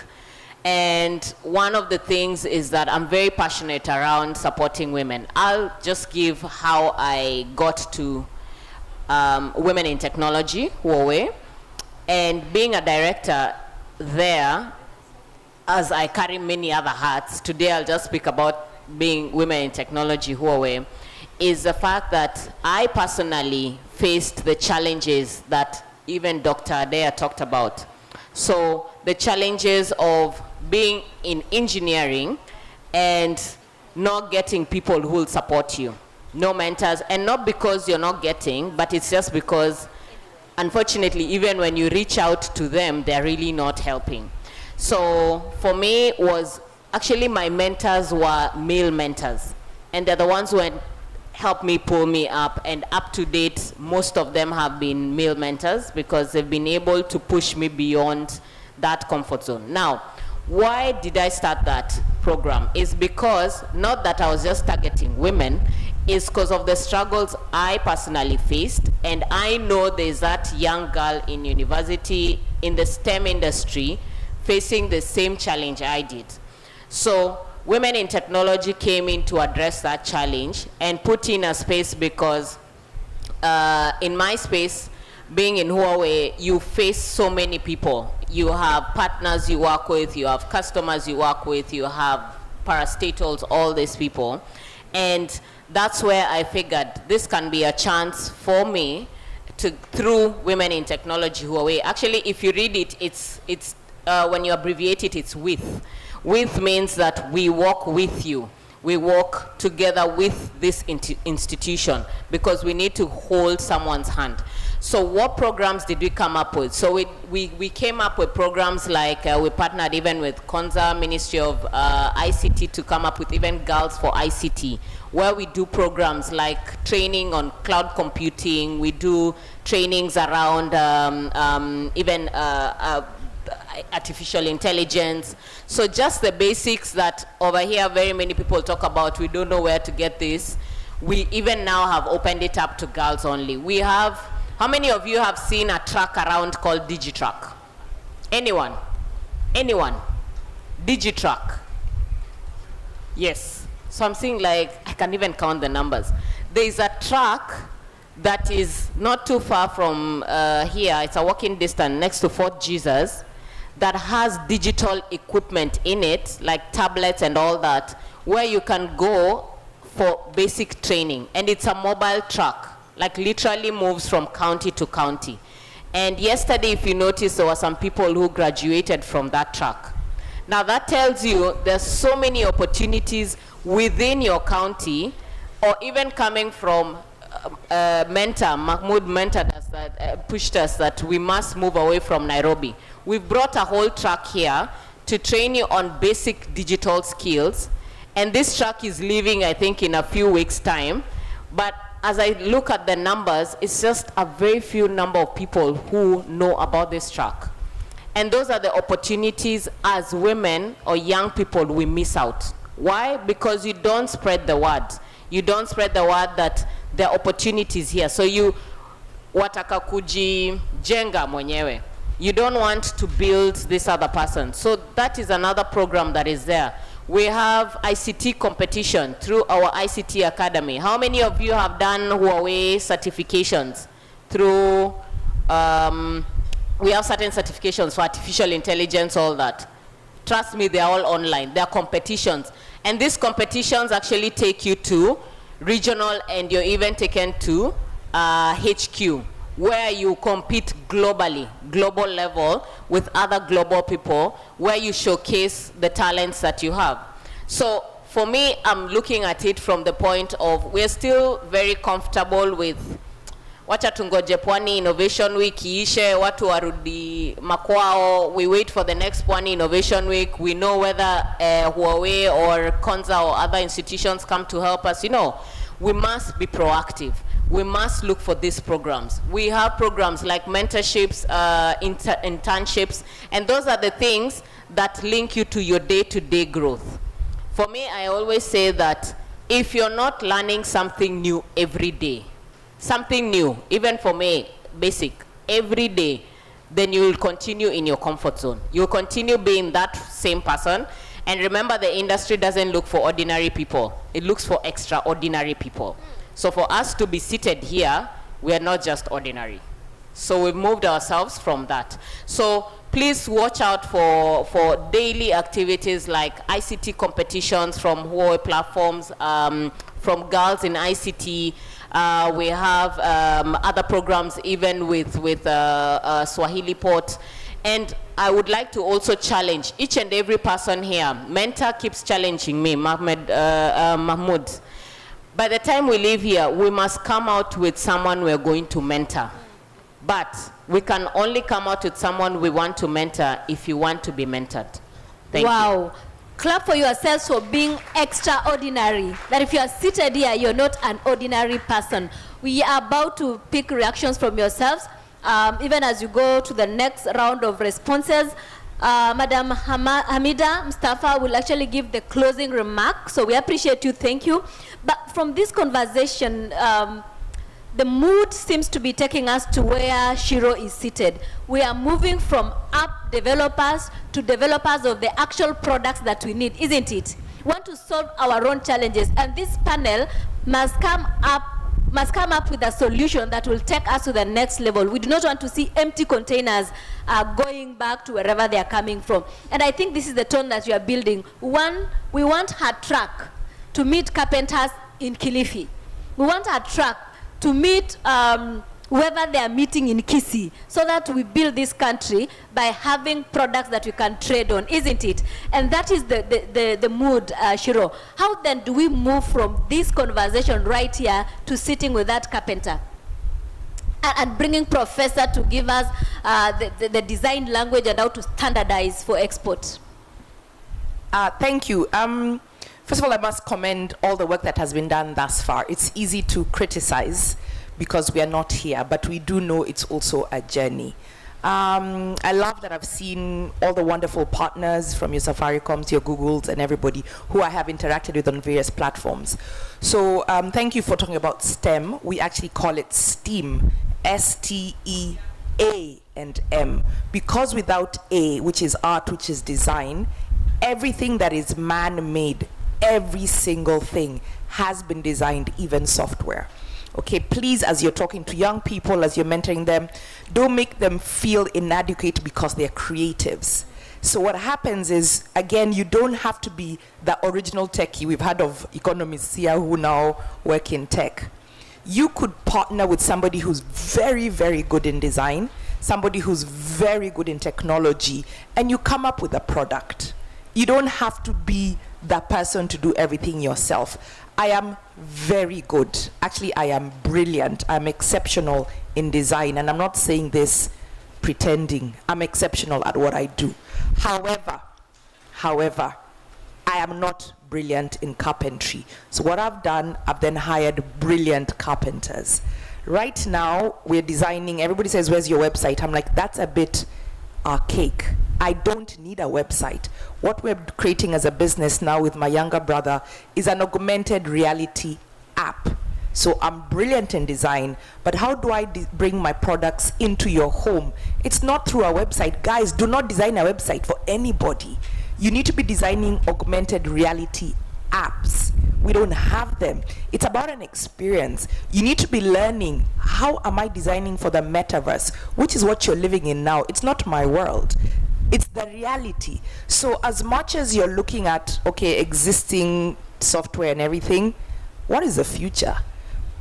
I want to employ young people, but I'm not going to employ you when you show me you've done app development, I don't know, websites.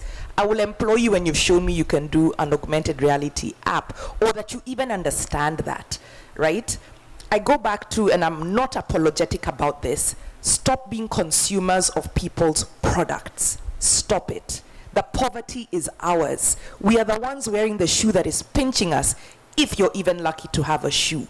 Why aren't we designing our own shoes online and making them with materials that suit us for our weather? You understand? Yesterday I kept asking, does anybody have Madafu? No. Is there Madafu anywhere? No. I'm like, dear coastal people, it is a brilliant product. It is being sold abroad in packets. We're bringing it in supermarkets in Nairobi from, I don't know, Taiwan. It's coming by ship. Madafu is coming by ship. How is that even a possibility? That we're bringing Madafu from this thing here? But still to know we have orange juice. No, this is the course. This is Pwani Innovation Week. Why aren't we proud of what we know? We talk about the Lamu doors, oh, Fort Jesus, wonderful. Why is everything I'm looking at from somewhere else? Are we not proud of ourselves? The shoe is pinching us. No offense to all the multinationals. It's pinching us, right? Our brothers, our sisters, our parents.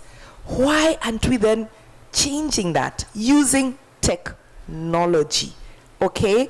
I would love to see a place like this and many others around the country that have hubs where creatives understand what technology does to make their design and in manufacturing easier. There's absolutely no shame in being a carpenter, no shame in being a welder, because without us, you will be sleeping on the floor. Without us, there will be no roof above your head. True? True? Mechanics.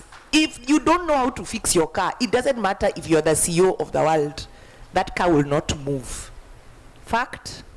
Doesn't matter how clever you are. If you don't know how to change the fuse in your house and you have a short circuit, doesn't matter how clever you are. If you don't know plumbing, how to auger, even a CEO might not shower. Right? So don't dharau skills. It is not for people who didn't go to school. I went to a very good school. I even went to university abroad. And then I came back to do carpentry. There is no shame in what we do with our hands. But then what have I done? I've then understood the use of technology. And I've brought it into design and into manufacturing. You are never going to challenge me and say my chair is not standard, doesn't meet global standards, blah, blah, blah. My chair will be for me because my bums are wider. Okay? The bathroom, sorry, madam. Yes, the bathroom will be bigger for us, the bathtub, because our hips are wider. True? Have you ever entered another bathtub? You're like, okay, how do I come out? Can we design for ourselves? Our children at birth, you talked about your child. My child was born almost 4.5 kilos. I'm like, what is this? Of course, the baby cot has to be bigger and heavier. True? How many of us sleep with our relatives in our house sharing a bed? Most of us. That bed cannot fall. But if it's from somewhere else where they sleep one child per house, it will fall. Design for us. Sini ukweli, wangapi wameanguka kwa kitanda? Even in high school, our boarding, so what I'm trying to say in a very, very simple way, everything you're touching, from when you wake up to the switch to everything, has been designed and then made. Not anymore manually, not carving. There's a gentleman yesterday when we went round, and I appreciate what they're doing. Like I said, I must give credit to what's been done so far. And he had these key rings. And I asked him, how much are they? He said, I'm not selling. I said, why? He says, oh, we're promoting what we do as young people. I said, so why aren't you selling them? Oh, I said, I want to buy them. He was so shocked. Please don't get into the mentality of we won't buy your stuff. We will buy your stuff. Have a price. And I told him I want 5 of each. He was so confused. Please never have an expo here again and there's nothing for us to buy. We want to buy. We don't want to give you aid. I want to trade with you, because if I give you money for your product, not charity, for your product, then you'll buy raw material, you do what? Buy more. But use technology, guys. It exists. I will give you, please take my email, c.waweru, C for cat, .waweru @icloud.com. That is my personal one for every day. At icloud.com. Please sumbua me on that email. I don't sleep because Africa does not have the luxury of time. I do not sleep. You'll find me online 24/7 because we do not have the luxury of time. Email me if you want me to talk to you, to guide you, to bring you to Nairobi to see my factory. We will walk this journey with you. I am intentional, but mentorship is also not about wasting your own time or your mentor's time. And we can and we will do this. Remember that. It's tough. It's tough. But our forefathers did it. This is our time. Please take this entire event that has been done for you, not for granted. You're not entitled. Do not be entitled. Look at the opportunities and run with them and spread the word. So Shiro, probably proposed way forward as you give your closing remark. I'm told we are running out of time. Way forward is the next. I would love to challenge the organizers. Way forward, the next one better be experiencing products made by the Pwani people themselves. So for us to get those products, what we must get hands on, I'm not leaving Daktari, Jane, we must really begin to keep this conversation until we are back here. 100%, because it starts now. Okay. The next event is when? Next year. Correct. How many months is that? And in between we have elections. 12 months. Okay? It's not enough time. It starts now. Okay. Thank you. Asante sana. Husna, please give us your next reactions, even as you give us your closing remark. Okay. Let me tell you about a clever thing I did. I had not actually, I left you somewhere in the middle where there was an economic crisis apparently in Kenya. So we need to be able to create our own opportunities in order to survive. Esther, if I'm not wrong, there is almost 70% unemployment in Kenya. Who is going to hire you? Who's going to hire 70% of Kenyans, of you? Who's going to hire you? So the only solution is for you to create an opportunity for yourself. For me, I went into e-government. What does that mean? What I realized, the people who are regulating us and telling us, this is the line to cross, this is the path to walk, you cannot be this tall, you cannot be this short, and all that, hypothetically and metaphorically, I hope you understand that. Actually, people who are also learning just like us. They need training, they need capacity building, okay?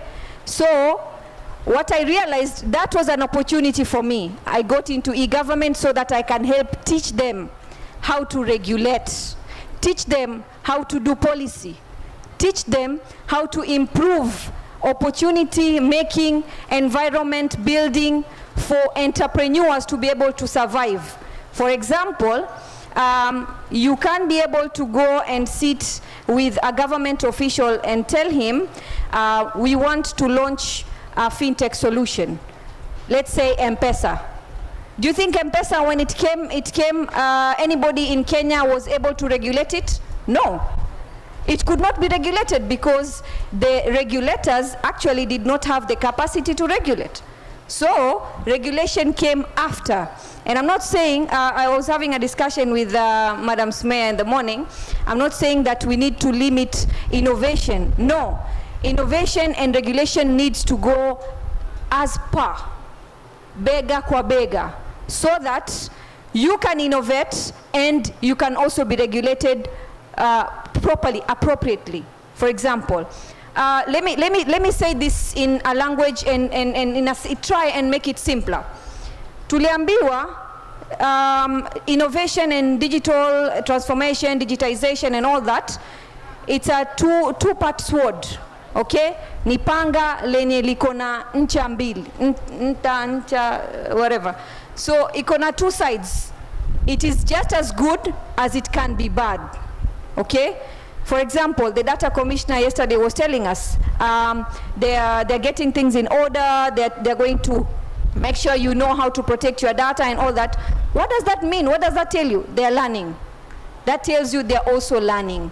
Okay? So the digital economy report of 2019 says, in order for Africa to get to where it's supposed to be in terms of digital status, digital transformation status, infrastructure, ndo hiyo cable imefika, platform, digital finances, digital entrepreneurship. There was a fifth one, keeps on getting off my head, but I want to pass this message. And I'll tell you why I'm doing this. The fifth one was digital skills. Oh my goodness, digital skills. We need the skills which we can see here to be able to get there. So there's someone setting up the infrastructure, someone else building their platforms, which is the apps, someone else becoming an entrepreneur, someone else who needs to actually have the skill to use it. That means these are 5 different platforms which you can all work on. These are 5 different platforms, opportunities that you can all work on. Okay, so please take note of that. and go home with it and think about where you want to position yourself in this. Where do you want to be? Do you want to be a digital entrepreneur? Do you want to be a trainer in digital skills? Do you want to open a school for training? Do you want to, you know, where do you want to put yourself in this position so that you create your own opportunity and give yourself a chance to be part of the digital transformation instead of being a product that can be used in the digital transformation. Thank you. Wow. You've been given 5 areas that you need to pick and identify yourself. Thank you so very much. Maureen, as you give us way forward, we are closing. So for me, I'll just mention, it's somewhere that I read, just allow me to just, it's not the strongest of the species or the most intelligent that survive, but those that can adapt to change, okay? So, as I try to close this whole session, is that ask yourself, are you adapting with the changes around you? Are you able to pick out? We've had remarkable people that have spoken here. I mean, me being where I am now, I still look up to mentors. I still grab onto people to learn from them. She's talked about one key area, digital skills. You have a Digitrack that is here. You have online platforms. You have people. Right now, we're talking about tech on a daily basis. COVID hit us, and for me, sorry to say, I hope I'm not quoted in any government area or anything, but for me, I appreciated COVID. Why? Because it opened up our eyes to the uncomfortable place we always talked about. We talked about digital skills. We talked about, I don't know, going online, all these things. But COVID made us fast track on our developments. So how are you able? Your kids are going, they're learning online. We have now kids appreciating all the way from the Western world and seeing that we, even in Africa, can go online and learn, yeah? So what happened? It opened up Africa to the outside world. It opened up Kenya. Now we are talking about a sea cable that has, the cable that landed yesterday. So what are you doing as a person, as a youth, that when you're seated there on a daily basis, what are you doing with the skills? Shiro talked so well about skills. You cannot find yourself developing and trying to become this extraordinary person if you're not going to develop with your hands, okay? They always talk about, oh my God, AI is coming, 5G is coming to replace the human aspect. One thing you need to remember, that for all this AI and robots working, there are developers behind it. There are people who have to code. There are people who still. So how good will you get to code a better robot than the one that is busy being driven around? How good will you be to be able to make learning online better? How well will you be, what good thing are you going to bring in to become a better carpenter, to sell your stuff out there? So we talk about e-commerce, taking things. The president talked about a young lady who, on International Women's Day, who was able to fly some drone which will take medicine into remote areas. What did it start with? Just the basic things that they tried out. And one thing I'll tell you for sure, for you to grow, you must fall so many times. Thank you. Yes. So thank you so much, and please learn from that.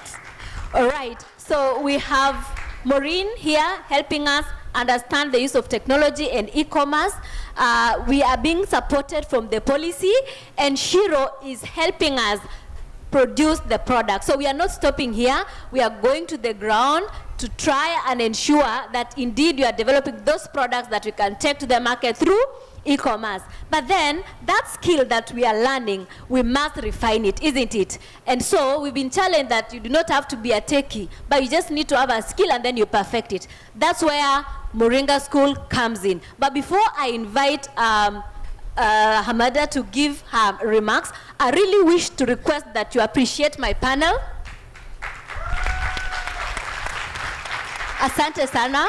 Thank you so very much. At this point in time, I would like to hand over the microphone to our speaker who will give the closing remarks and tell us how we can perfect that skill, and then back to the MC who will then invite the final speaker. Asanteni sana, naitwa June Chepkemei. Okay, sorry, it's my first time speaking in front of a crowd, so bear with me. I'm Hamida Mustafa. I'm a technical mentor in Moringa School. Basically, what we do as an organization is we mentor people in different programming skills. So we always say that the next world that we're gonna go into is all about technology, yeah? So we try and bridge that gap. People say that we don't get opportunities to like invent something or anything of that sort. As a person, I always believe that even though someone has made something out there, there's always another, like a better version of it. So even if it's a website, sorry, and you see that in that website, you can't click a button. You can try as a developer, you can try and find the bug, fix it, and tell them. So technology is not depending on, like, it's not like every day you'll invent something new. It's hard to think of what is not there. So you can try like with whatever is there, what can you better, like how can you make it better? How can you improve it? That's also innovation, if I'm not wrong. So speaking here is really a privilege, sitting with amazing people, listening to amazing people. You have to adapt to whatever they say. You have to do a follow-up on all, like everything they say, because we as women, we always put like 101% like effort more than men. So we have to like give ourselves the drive. The drive is really important. The passion is also important. So you have to make sure that you're better than them. A personal experience, I was working on a project, and in my entire class, it was a robotic project in school. So I was the only lady in our class. So I had to like do extra work, do extra research, so that I can be able to like deliver whatever those guys were doing. Because when you sit with them, you are the odd one, you're like the odd one, so you have like every attention is on you. So try as much as possible as a lady, as a woman, to shine, to outshine them. So all in all, I really want to appreciate the Pwani Innovation Week and the Technologists for organizing this event, because it really impacts women out there. We have like, I've seen different organizations working with women. So when like we see something like this, even from Nairobi, we feel it's like a really privilege to like make us attend it. That's all, yeah. Thank you very much, Hamida. Thank you. A round of applause for Hamida. And thank you very much to the panel. Now I'll ask you to exit the stage. Thank you very much for a brilliant job. I think today has been very exciting. I think even the weather agreed that it was women, so it's more windy, you know, and the energy is good. So at this point, I'd like not to waste so much time, because we also have some serious panels in the afternoon. I want us to break for lunch, and kindly I'm requesting that today we keep time. We'll be here at 2:20. Kindly at 2:20, I want everybody back in the arena. Enjoy your lunch. Thank you very much, and see you in the afternoon.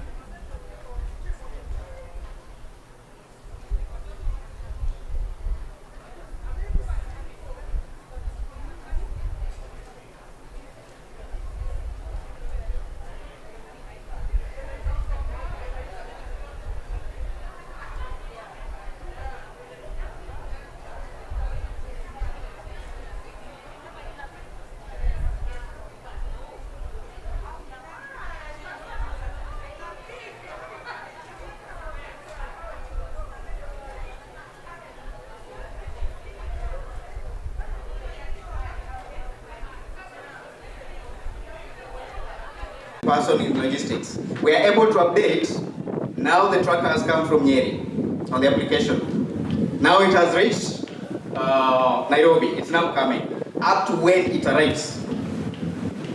Very cool. Okay. And all that lives on the blockchain technology. On the blockchain. Yes. Why blockchain? Like, what's that doing that you couldn't do without blockchain? All right. So blockchain is a very interesting technology because number one, there is the factor of decentralization, and the best thing with blockchain is anything you do there, you cannot tamper with it easily. Why? Because number one, it is decentralized. Being decentralized makes it difficult for somebody to be able to edit or change information. So once we upload on the decentralized ledgers that the truck has reached Nairobi, we update, it has now reached Voi, it's coming. We cannot change and say it was still in Nairobi. It's permanently there until it arrives. Once it is arrived, we release the funds after the inventory has been signed. Very cool. Okay. Awesome. Let's go to Fatma for a second. So Fatma, you're taking the same sort of decentralized approach and applying it now to educational courses? Yes. Yeah, you're on. Yeah. Okay. Yeah, so... We go hold it up close because it's windy. Yeah, so applying the same type of technology that deals with decentralization, but in the educational sector. So, have you imagined, let's say you're a creator, you do anything, let's say you're a photographer, you're a teacher, you're an artist, and then you upload your work online, then all of a sudden somebody steals it and sells it somewhere else. Centralized systems enable such things to happen, like your content isn't safe. So with an educational platform where the educational content is safe, it is achieved by the decentralized technology, which is the blockchain. I bet you know so many centralized, so many existing educational platforms that are there online at the moment. Do you know any of them? Do you take courses online? Anybody? Yeah? Where? Sarah? Another one? Yeah. So there's one thing that happens on Udemy and Coursera. Hold the mic closer. Oh, okay. There's one thing that happens there. Course instructor uploads their course there, but the course instructor doesn't get all the royalties, all the money that he deserves or she deserves. So what happens after the course is uploaded? Somebody else who is like a hacker, not really a hacker. There are some people who are very smart on the internet. They steal the courses, or they download them, or they can even buy them and then sell them for a cheaper price, or even give them out to free. So they're usually pirated courses. Like the same way people pirate movies.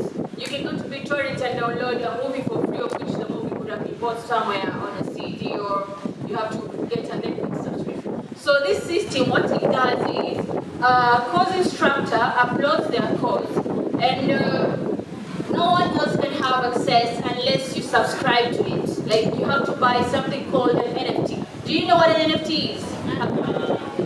Yeah, you're good. Jargon. Okay, so Explain NFTs. I'm going to talk about it later, a little bit later, but what you're using on that system, NFTs, so you have to buy an NFT for you to get access to a course. So no one else can get access to the course without the NFT, and you can't sell it anywhere else apart from that platform. So we're trying to mitigate course piracy on that decentralized platform that lives on the blockchain. Do you know what the blockchain is? Or is it jargon? Jargon. So we have to explain that too. Don't worry, we're going to clarify everything here. Yeah. Okay. All right. Before we go on to the last one, I want to ask some questions here. So who here has ever heard of Bitcoin? Anybody still awake? Right?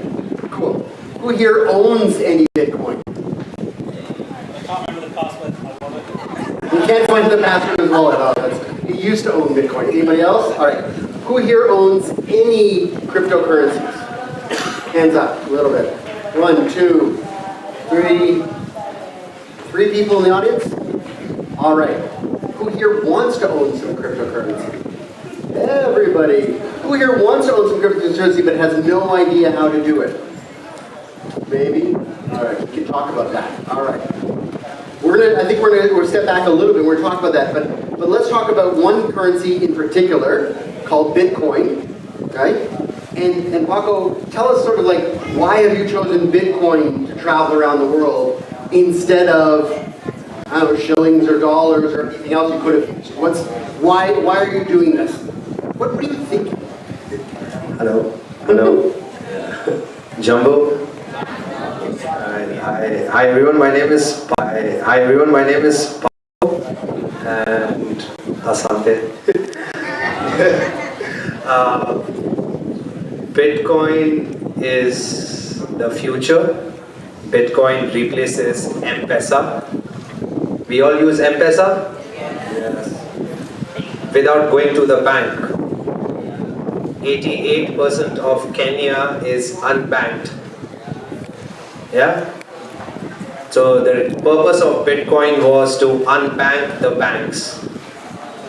We don't need banks. So that's why Bitcoin came in place. What I am doing or why Bitcoin? Talk about yourself first. Alright, so what I'm doing is I'm traveling 40 countries in 400 days by just using Bitcoin. The purpose of doing this is to show there is mass adoption and mass awareness, to tell people what Bitcoin is, what is the difference between Bitcoin and other altcoins. So cryptocurrency has a lot of things, and I am vlogging my entire journey, and I'm showing that humans are really kind. Kenya is my 8th country, and I have found 7 places in Kenya that accept Bitcoin. I found a bar in Mtwapa that accepts Bitcoin. I found a bookshop in Nairobi that accepts Bitcoin. I found a restaurant in Nairobi called Betty's Place that accepts Bitcoin. So there are such places that accept Bitcoin and people are aware of it. To make it very exciting for Kenya, Canero. Yeah? Canero, yeah? Kenya is the 5th largest cryptocurrency trader in the world. With all of this cryptocurrency trading comes a lot of scams, and people end up losing a lot of money because they trust. We are humans, we are born to trust, like we trust our teachers, like we trust everything pretty much. Bitcoin is trustless. The reason of Bitcoin was, I'm going to explain to you Bitcoin in 5 simple steps. Bitcoin is a cryptocurrency, okay? It is trustless. You hear the word of blockchain. It's on a blockchain. It is immutable. That means anything that goes on a Bitcoin blockchain cannot be erased or reversed. It can never be changed. I repeat, only on Bitcoin blockchain. There is no censorship. Like in M-Pesa, we have a censorship that you can just send 300,000 in a day or a 10,000 somewhere. Yeah. In Bitcoin, you can send n number of amount without any censorship. Bitcoin doesn't see whether it's a Friday, Saturday, or a Sunday. You can send your Bitcoin across anywhere.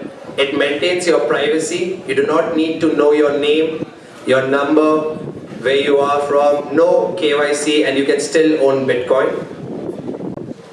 And short, what Bitcoin was came to tell, to sort out something really great was to sort out double spending, which I'll get into it later. But in short, Bitcoin says don't trust, verify. If it's on the chain, yes, it's verified. So don't trust, verify. Yeah. Very cool. All right, so there's a lot of jargon that came out there. I didn't hear you guys shouting, right? So we talked about trust, we talked trustless, we talked cryptocurrency, NFTs, immutability. There's so many words that have been thrown out there. So let's step back a little bit and go to some basics now that I sort of get a sense of where everybody's at, right? So there's 2 main concepts we're going to talk about here, right? Cryptocurrencies and blockchain. Those 2 things are not necessarily the same thing. A cryptocurrency is an example of an application that uses blockchain, Okay? So let's start by explaining that as a concept, and then we'll explain how it fits in with blockchain. Okay? So, I have some props. I'm a rich man. Right? How much is this worth? 500 shillings, 500 bob. How much is this worth? 1,000 shillings. How much is this bill? What did it cost the government to make this bill? Not like fractions of a cent, right? It's a little piece of paper with some ink on it, right? How much more did it cost to make this one than this one? Nothing. They cost the same thing, right? But why? Why is it, if it costs the same, if they're both just a piece of paper, why is this one worth double as much as this one? Anybody? Numbers? So if I take a pen and I write a 0 at the end of the 500, is this now worth 5,000? No, it doesn't work that way, right? Value, it's because we all agree, right? We agree on the value of these. As a community, we in Kenya have agreed these brown ones are worth double the green ones, right? It's completely arbitrary, but we've just agreed that. And if everybody follows that, then that's what it's a fundamental piece to understand. The value of a currency is based upon the demand of what people are willing to value it for, right? If a bottle of water, Maji, is 100 bob, I can get 10 of them with this, or I can get 5 of them with this. Therefore, I know the value, okay? Here's the second thing, 5. This is the only green 500 shilling note with that serial number on it in the entire world. It is completely unique. If I rip it in half, it's gone. The value is gone. I can't use it anymore. I can't replace it. It's just, that's it. There's only one. It is non-fungible. That's a key word. Fungibility, meaning this is completely unique. Everybody repeat after me. Non-fungible? Non-fungible, exactly, okay? So, if I'm going to go to Amina, and I'm going to give her my 500 bob, I've now transferred 500 value from me to her, right? But what if I say, okay, she doesn't actually need the piece of paper. I just take these numbers, and I write down that Jay owns those. And now I say, okay, Amina, I'm going to give this to you. And so we transfer those numbers, and now Amina holds those numbers. Have we just transferred the value to her?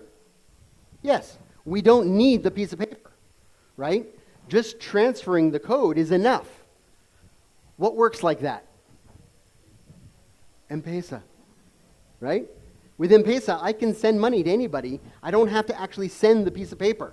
There's nobody at Safaricom who runs from cubicle to cubicle saying, oh, Ben just gave Jay this, and have to move the notes back and forth, right? That's not how M-Pesa works. It's all digital, right? It's just a database of those numbers going back and forth showing that the value has transferred between the registered owners. I used to own this. Now I give it to Amina. She now owns it, right? But here's the problem. Amina then says, I never gave her the money, right? I gave her my 500. It's gone. I don't have it anymore. I say Amina now owes me 5 bottles of water. And she goes, yeah, but I never got the money, right? What can I do? How can I solve that? Anybody? I have on my phone, I have an SMS from M-Pesa that says, I sent you the money, right? Well, Amina says, oh, well, you could fake that. Anybody can create a fake SMS. I'm like, oh, yeah, but you have one too. And she goes, oh, no, I don't. All right, so I'll tell you what. So instead, we'll go to Safaricom, and we'll check the database at Safaricom, and we'll show that the transaction is there. But there's a problem with that. Amina's uncle works for Safaricom, and she got him to delete the record. So now I have nothing. right? I have nothing, I can't do anything about it. But what if we took that database, that ledger of records at Safaricom, and we copied it 1,000,000 times so that every bank in Kenya has a copy of it, the government has a copy of it, Paco has a copy of it, we all have copies of that ledger. Now, Amina can't delete it, right? That's the way blockchain works. It's called a distributed ledger system. So, we're transferring value from one wallet, my wallet, to her wallet with an agreed value that we've agreed upon in a set currency, in the moment shillings, and we're writing down that transaction. Jay sent Amina 500 shillings, and we put that in a ledger that gets copied 1,000,000 times. Now, that record cannot be deleted. It is, anybody? Immutable. See, look at this. We're like 5 minutes into the panel. You've already learned non-fungible, distributed ledger, and immutable, right? Now, here's the cool thing. I sent her shillings.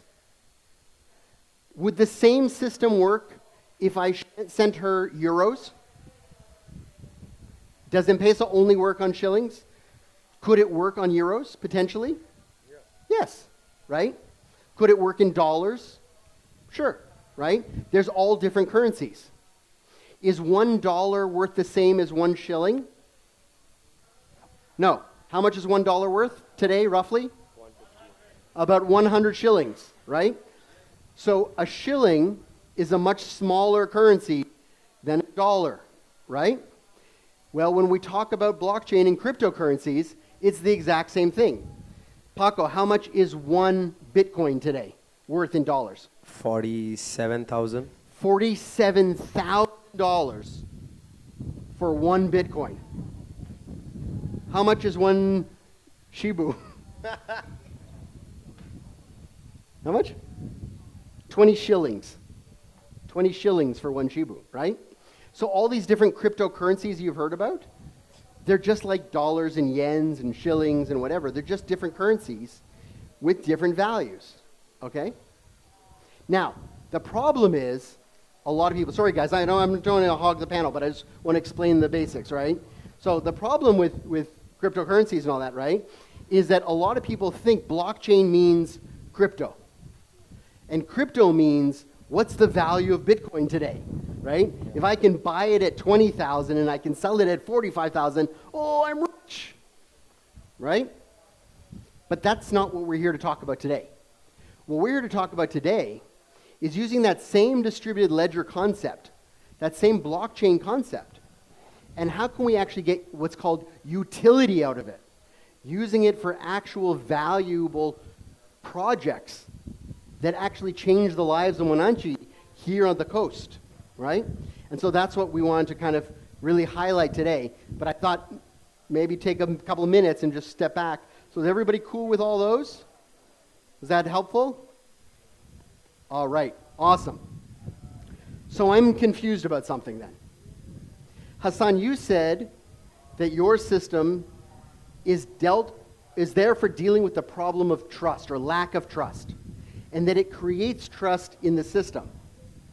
But Paco says that blockchain is good for creating trustless systems. So aren't you asking the Mama Mboga to trust your system as a centralized system, that you're still going to release the escrow properly? Can you talk about that? Okay, thank you. Paco said Bitcoin is trustless. Bitcoin is decentralized. Now, before Mama Mboga understands what decentralization means, we bring her on blockchain, still using Kenya shillings, and then slow by slow, she will now be able to capture the decentralization part. Because what she wants is to put food on the table. She's not interested in trading Bitcoin. She doesn't know what Bitcoin is, but she wants to scale her business. If in Corona period, she lost a lot of cash because we had lockdowns, We want to bring up a system that will help her earn money without losing because of trust issues. So that at the end of the day, if she was making 70,000 a month from the sale of nyanya, cabbage, and onions, she can now make 120,000 or 200,000. Watoto hawatalala njaa. Si ni ukweli? Ukweli ama uongo? Yes, at the end of the day, kama anaishi town, atalipa rent. Ukweli ama uongo? So for us to be able to help huyu mama mboga, because you will bear me witness, has anyone read this book known as Diffusion of Technology? It's written by Everett Rogers. Theory of Technology. How technology comes, how we adopt, and how it declines. Have you read it? Hello? Not yet. Hello? Are people sleeping? Have you read the book? No. No one has read it? No. If you've read, I gave you 1,000 shillings. Have you? Okay.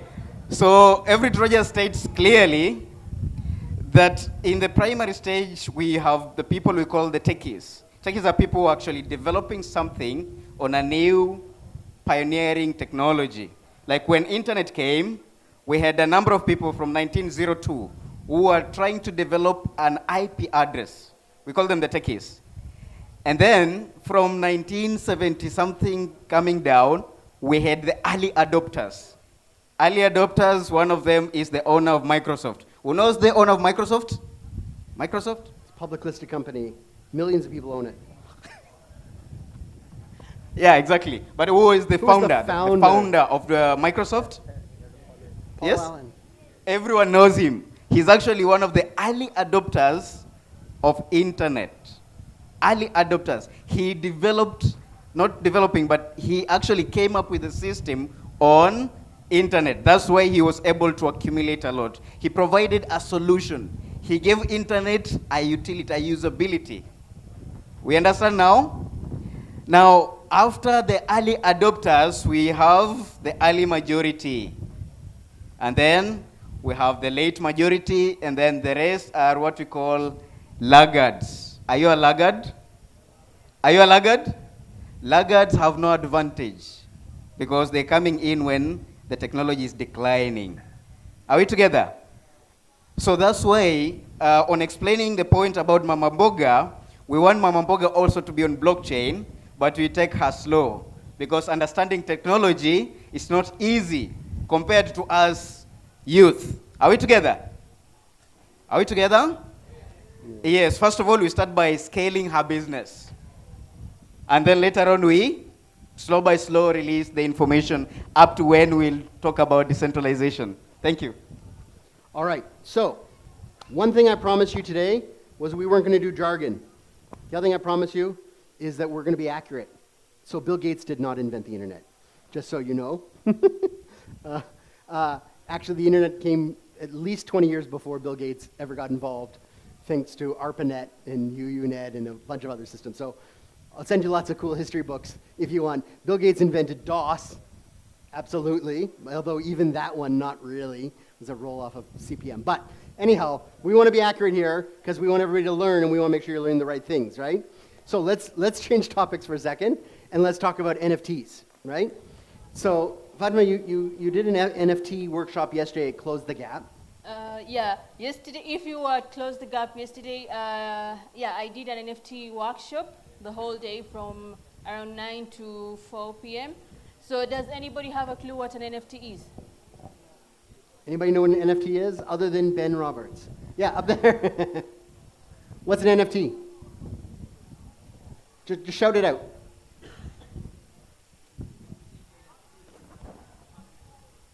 I'll take it. Say, man. What I understand NFT is a non-fungible token. So due to blockchain technology, people who are creative can add items in something like a metaverse, where these items are like assets and people can buy them so that they can have the copyrights. Very cool. So the sense of ownership of an asset. Those are key components, right? And being able to transfer them for value. Well, that's a good answer. All right. Yeah. Yeah, you are correct. An NFT is usually a digital asset. I can give you an example. For example, your favorite musician came here and he said he wanted to perform, but you only have to buy tickets for you to get to the concert. So the tickets are only bought online, but you won't have the physical one. Or you can even have it, but you have to buy it online such that when you get it, you show the ticket. So that ticket can also act like an NFT. So it's a digital asset that has a unique value. It's a unique digital asset that is valuable. So most of these NFTs, they are developed or they exist on this blockchain technology. Jargon? No. Oh, we're cool. Okay. So these NFTs exist on the blockchain technology, and most of them, or I can say these NFTs are used to prove who the owner of that asset is, and it shows if it can be transferable from one person to another. It even shows that it came from Paco to me, and me to Hassan, and me and Hassan to Jay. So it usually, they can also be used for traceability of items on the internet. For example, during the workshop, I know most of you weren't there yesterday, these online shops, I don't know if you've seen them, that we're using currently, Jumia, Kilimall. When you're on the online shop, what do you usually buy? Like, are you buying that image that you're seeing, or you're buying that substance that you want? Let's say you want to buy a bottle of water from Kilimall. When you buy, are you buying because you've seen that image of that bottle of water, or you're buying a bottle of water that you're going to get there directly? You're buying a representation of whatever you're going to get. So NFTs work in a similar way. They can also prove a representation of a physical asset. You can buy an NFT for this table. I say this is an NFT proving that this is this table, such that you buy whatever you're seeing on the internet that has the same signature, or we can say it in simpler terms. Let's use something like a serial number. Whatever you're buying on the internet has the same serial number as this table. When you come get it, look at it on the side, you'll see that same serial number. So they can represent physical items or even digital items.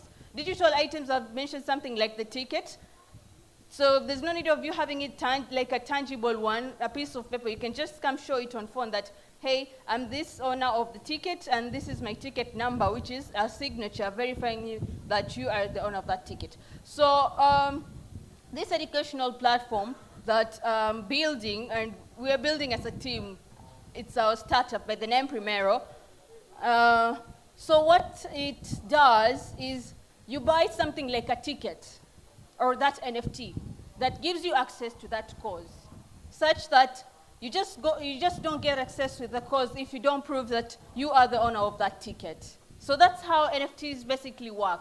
So I've given an example of the ticket. So if anybody asks you what an NFT is at the moment, can you answer? What is it? So it's an transfer of an asset. So that's cool. So I think I'm starting to understand it. I always thought that NFTs were like just pictures of monkeys, right? And that people are paying $1 million for a picture of a monkey, but you can right-click and download it and send it on WhatsApp to somebody else. Well, now I own it, but I don't, right? I didn't pay $1 million. So what's different about it, what you're saying is, it's the proof of the ownership of the actual asset. Yeah.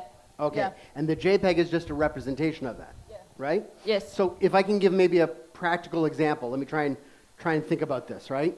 So Ben Roberts sitting over here, I know Ben happens to own a beautiful car. He's got a beautiful red Ferrari. I'm making this up, okay? And Ben puts it for sale on Gigi, okay? And I'm bored, I'm surfing Gigi on my phone, and I see the red Ferrari for sale, and it's a nice picture, and I say, I want that Ferrari, that's great. And I send Ben $1 million shillings, making it up, okay? Have I just bought the picture of the Ferrari? No. Did I get the actual Ferrari yet? No. At the moment, I just gave him the money. I should use his system for escrow. Okay? Let's say we meet in a Naivas parking lot, and I give him my 1,000,000 shillings in cash, and he gives me the keys to the Ferrari, and now I drive away in the Ferrari. Right? Is that a better deal? Yes? I got the Ferrari. We transferred the value to me. Yes? Everybody agree? Yes. What if 6 months from now, Ben calls the police and he says, I stole his car, and he saw that I have it? What are the police going to do? They're going to come see me and they're going to say, you stole his car. And I'm going to be like, no, I bought it from him. What are they going to ask me to show them? The logbook. I have to show them the logbook. But I didn't get the logbook from him. He still has the logbook. So who really owns the asset? Ben does. Exactly. So where's the value? Is it in the car? No. Is it in the JPEG that was on Gigi? No. It's in the logbook. It's in the record of the transfer. Right? And I could make a fake logbook, right? But the police will say, okay, we're going to go to the NTSA. We're going to check the ledger and see that the logbook is actually registered to Ben. And because we didn't transfer it through NTSA, therefore, ownership is still with him. Right? So the end, oh, so, it's funny, okay. So I want an NFT of that. No. So when I do an NFT of a monkey picture, right, what am I actually buying? What am I actually owning? Is it the JPEG? No. It's the record, the database, the ownership of it, which gets written in one database. We talked about this before. Is it in one database? No, it's in 1,000,000 databases. It's on a distributed ledger. And that's how you can do those transfers, right? And so NFTs are not just about art and JPEGs and PNGs and all that, but they're going to have potential for cars, land, gun registries, birth certificates, all kinds of things, right? Yeah. That today, particularly in Africa, often go missing, get corrupted, right? Duplicate copies. Yeah.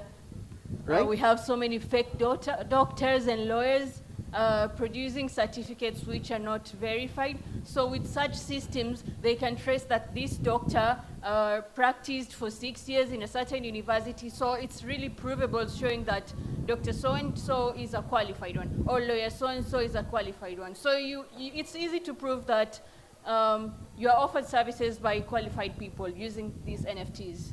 So let me now take that into another concept of what Paco mentioned, right? So Paco, you said that one Bitcoin is worth $44,000. And $47,000, it went up in the time of this panel. Damn it, I should have bought. $47,000. And you said there's like a bakery in Yeri that is accepting Bitcoin. Did you buy $47,000 of cupcakes? No. You can buy a fraction of Bitcoin. Okay. So our bill was almost 4,000 Kenyan shillings. So I paid her in fraction, that is of 4,000 Kenyan shillings. So basically, let's say 1 kg is 1,000 grams. 1 kilometer is 1,000 meters. 1,000 meters. Similarly, 1 Bitcoin is 100 million sats. So it's like 0.00051, 0.0000001. You can buy as low as 1 bob. You can buy for 1 bob a Bitcoin. You can buy as little as you want. Very cool. So that's the concept of fractionalizing. Yes. Right? Yeah. And that means that me and whatever it was, 1,000,000 million people, combined together, we can own 1 Bitcoin. True. And so we can say this Bitcoin somewhere sitting on a shelf is owned by you and you and you and me and them, right? And all together, all of us in this amphitheater together could own one Bitcoin. True. Right? True. That's the idea of fractionalizing assets. True. Right? Yeah. And we can fractionalize ownership of NFTs, right? Yeah. NFTs can also be used in real estate.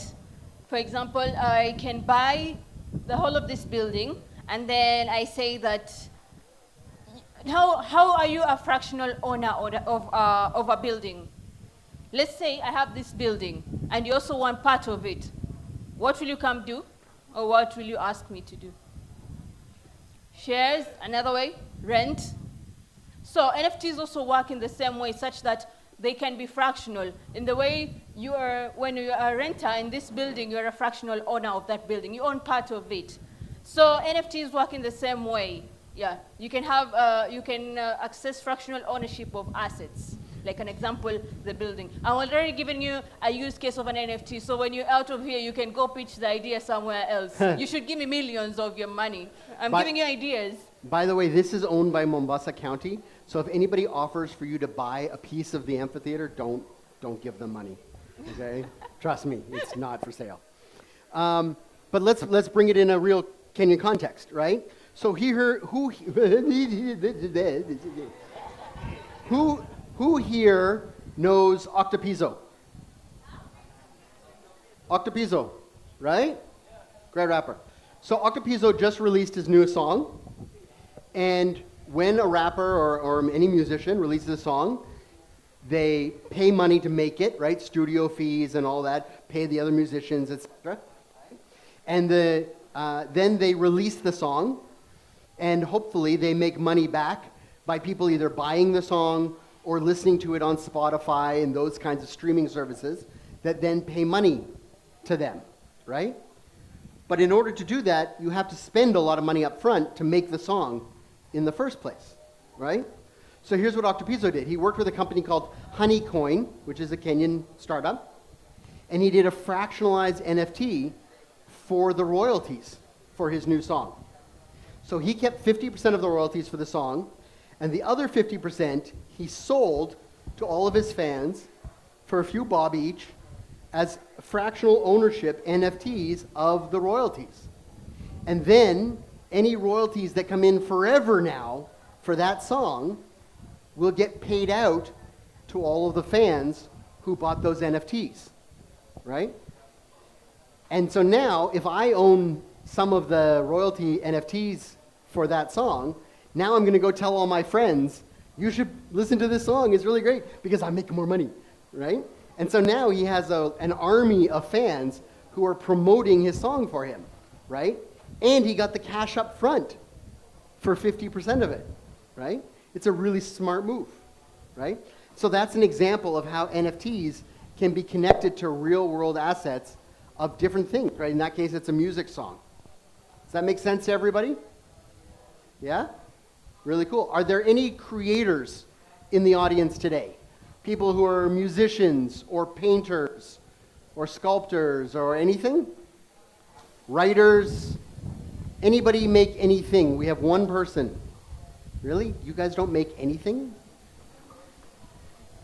What did you do in arts and class when you were in school? Okay, good. We got 2. That's good. 3. Awesome. So this is something you might want to think about, right? There's all kinds of ways to use blockchain for practical means in your lives in these kinds of projects. And it doesn't have to be through cryptocurrencies, right? Let me give you one more example and I'll come back to you guys, right? So there's another Kenyan startup. I'm trying to really keep this Kenyan in terms of the innovations, right? There's another Kenyan startup you guys may have heard of called Kotani Pay. Anybody heard of Kotani Pay? No? Great company. So Kotani Pay said that in Kakuma and Dadaab and in other refugee camps around Africa, there are refugees there who have less than 200 bob a day. And there's something called UBI, Universal Basic Income, that gets paid to them. The Kenya government, anybody know what our UBI platform is? How much we pay? 2,000 shillings a month. okay, to people who make less than 200 bob a day, okay? Raila wants to raise that to 6,000 shillings a month. I'm not going to get involved in politics today, but that's the system that exists. The problem is sometimes that money doesn't actually reach people because there's corruption, there's graft, there's theft at the actual people, there's all kinds of stuff, exactly, right? The money just disappears, we don't know, right? So what Cotanipay is doing, together with a company from Spain, they've created these blockchain pools of capital for each individual refugee camp. And then the refugees can sign up for the program on their feature phones with M-Pesa and receive 200 bob a day payment from these crypto pools. And because it's all on blockchain, it's completely immutable, to come back to that earlier term. Transparent. What's that? Transparent. And completely transparent. And so if it disappears we can tell exactly where it went, what wallet it went to, etc., right? So you were mentioning before that one of the benefits of Bitcoin is that there's no KYC, that there's no association with individuals. Nobody, you can be anybody, right? So that would seem to say to me that that promotes corruption and theft and those kinds of things instead of fighting it. So, but I know it does both. So how do you think about that? I feel the centralized, at the end of the day, I would like to share something about centralized and decentralized, because this is something which will really help you guys a lot. Centralized is Facebook, centralized is Google, centralized is WhatsApp, centralized is M-Pesa. You remember the time about 6 months ago when WhatsApp was shut down for one day? Because it was a central server. Similarly, in the Bitcoin is decentralized. Now everybody keeps shouting these words, decentralized, which means practically that every computer is running the software, you call it, or the node in different part of the world. Let's say there's a Bitcoin node being run in Kazakhstan, one is being run in Australia, one is in Argentina, and one is in Kenya. Can you attack that server? That is decentralized. The purpose of decentralized is like nobody owns it, and in centralized, somebody owns it. A simple example would be bank. It is centralized. Tomorrow you do a higher transaction of over $1,000, they will come knocking your doors like, why are you doing this? Your accounts are seized. You cannot function it. And similarly, as there are a lot of blockchains, there is Bitcoin, there is Ethereum, there is Cardano, XRP, 17,000 of those. Most of them are claiming to be decentralized but are not decentralized. So as such, when NFT is being minted, it's being minted on a centralized chain which is owned by someone which has the power to do anything to it. That is the symbol between decentralization and centralization, right? I just wanted to share this out because this was something was getting carried away between what is decentralized, because as he meant out, Mama Gogo? Mama Mboga. Yeah. Mama Moga. Mama Moga doesn't care about decentralization because she is already decentralized. If you remember, Africa was all tribes. We were all decentralized. We were all happy in our tribes. We were happy. 200 people, 400 people is easy to take care of than to take care of 50 million people. Because the tribe knows what the tribe needs. We all were decentralized. Then we got into centralized. A simple example would be Europe. You see Europe? They all were separate countries, then they all came down into the Schengen together, and now everybody wants to go to decentralized. Such is the evolution of life. First, you want to be together. Oh no, we are done with it. Let's be separate. Oh, after 100 years, we'll be like, oh, let's get back together. Because if we are together, we will have unity. We will grow. And the pendulum swings back and forth, and back and forth. All right, let me grab your microphone. We're down to the last few minutes here of the panel. We had a good discussion. Let's open this up to some questions from the audience. I know you guys came here to try to understand some of this, so let's ask anything you want. Doesn't even have to be blockchain related. If you want to ask me about, who my favorite rapper is, we can talk about that too. Go for it. I have a question to the lady. The lady, Fatma. Yes, to Fatma. So she's talked about NFTs. From May 3, there has been a 90 to 80% plummet in the sales of NFT. True or false? True.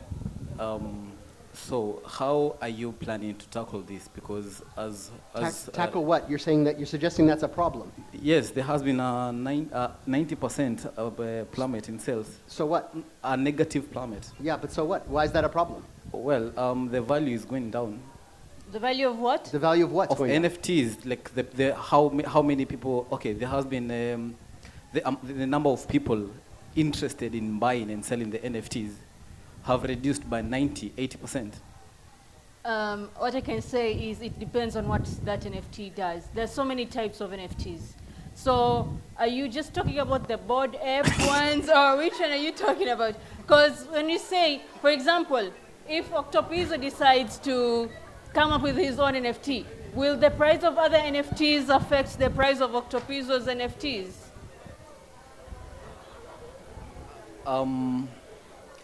Okay, speaking from an open source point of view. Yes.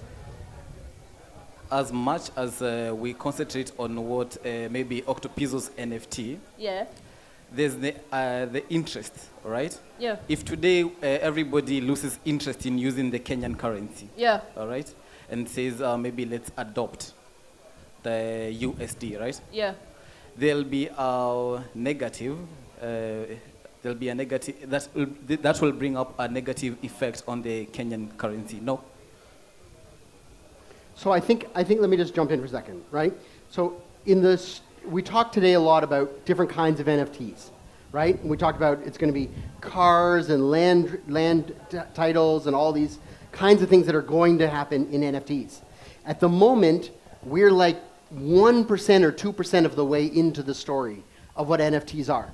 And so far, they've really been art-focused and like talking about the Bored Apes and these sorts of things, right? So the value of those and the land rush that happened, because remember, NFTs didn't really exist 2 years ago, right? So the total data is a huge spike.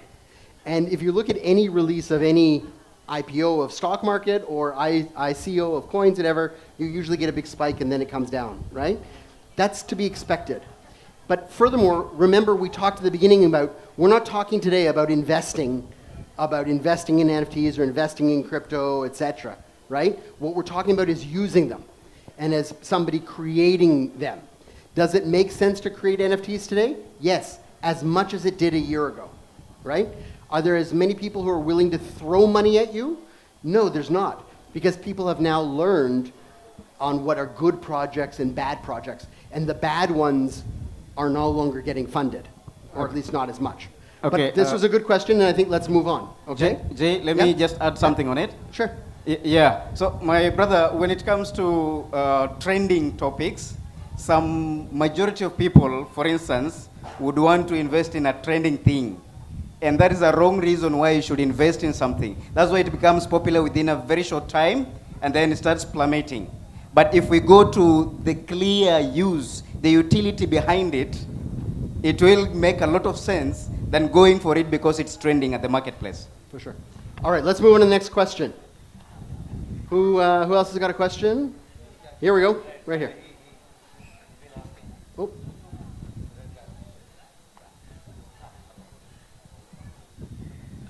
Yeah, I've got a question for Paco. I saw you'd been to a bar in Matwapa. I saw the flyer you'd posted. It looks a very interesting bar. What was it like? This lady has a crazy story. She is a very famous masseuse here in Nyali region. and she ended up getting someone to pay her almost 200,000 Kenyan shillings per massage. And from all that money, she ended up starting a bar.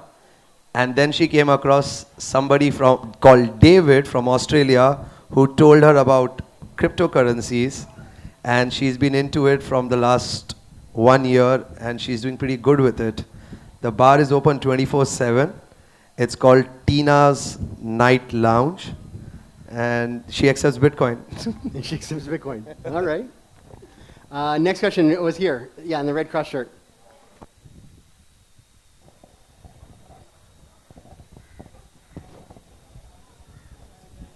Oh, it's not on. Red one. Okay. Hi guys. So my question is about the cryptocurrency. You talked about Ninile Bitcoin, okay? I know Bitcoin is so secure to everybody, but the story of a guy that bought a Bitcoin with $3, I think, if I'm not wrong, like 10 years ago. And usually Bitcoin gives you 10 chances to provide your password. And if you forget the password, you don't get the exact money you have.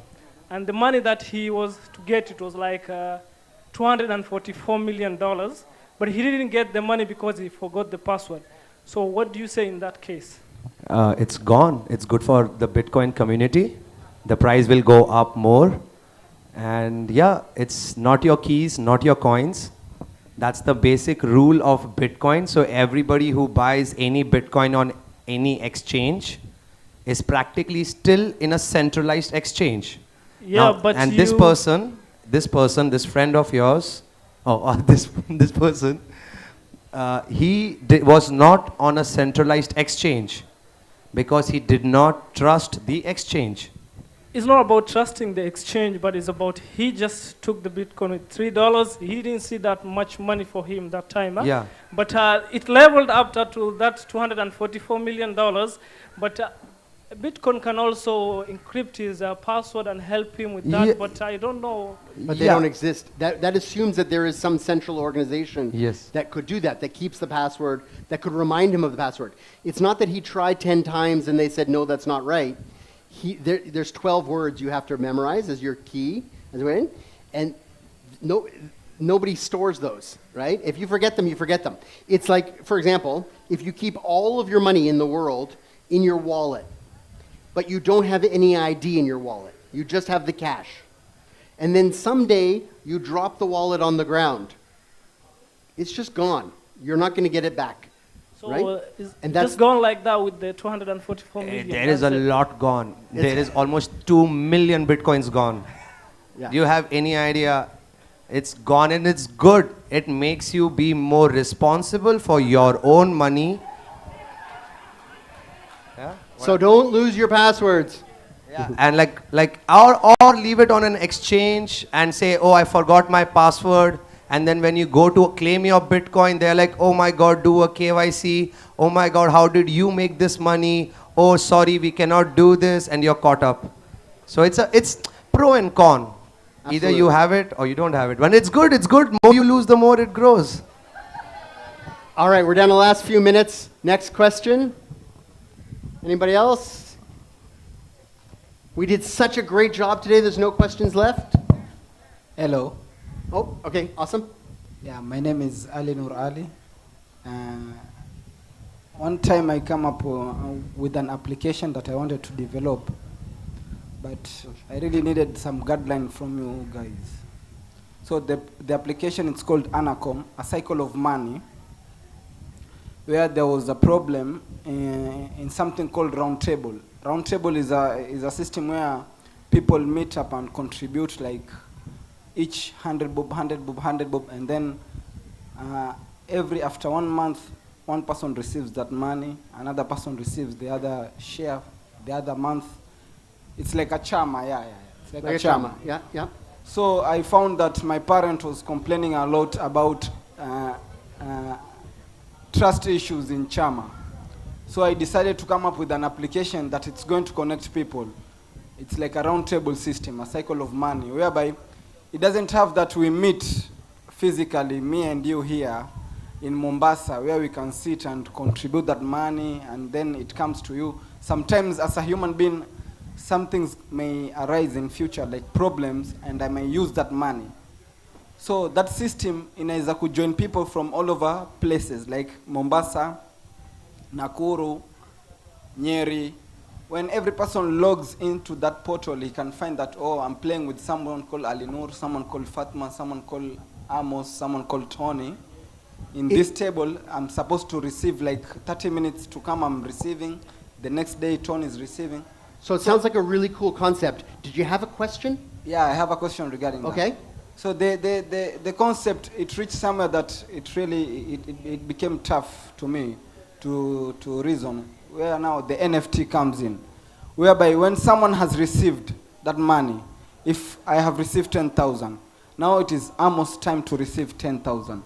The trust here, when I decide that I will not participate in the game, how will I be able to retrieve this money or get this? Sure. So it's interesting. This brings up something that we didn't get a chance to talk about, and we maybe should have today, called a DAO.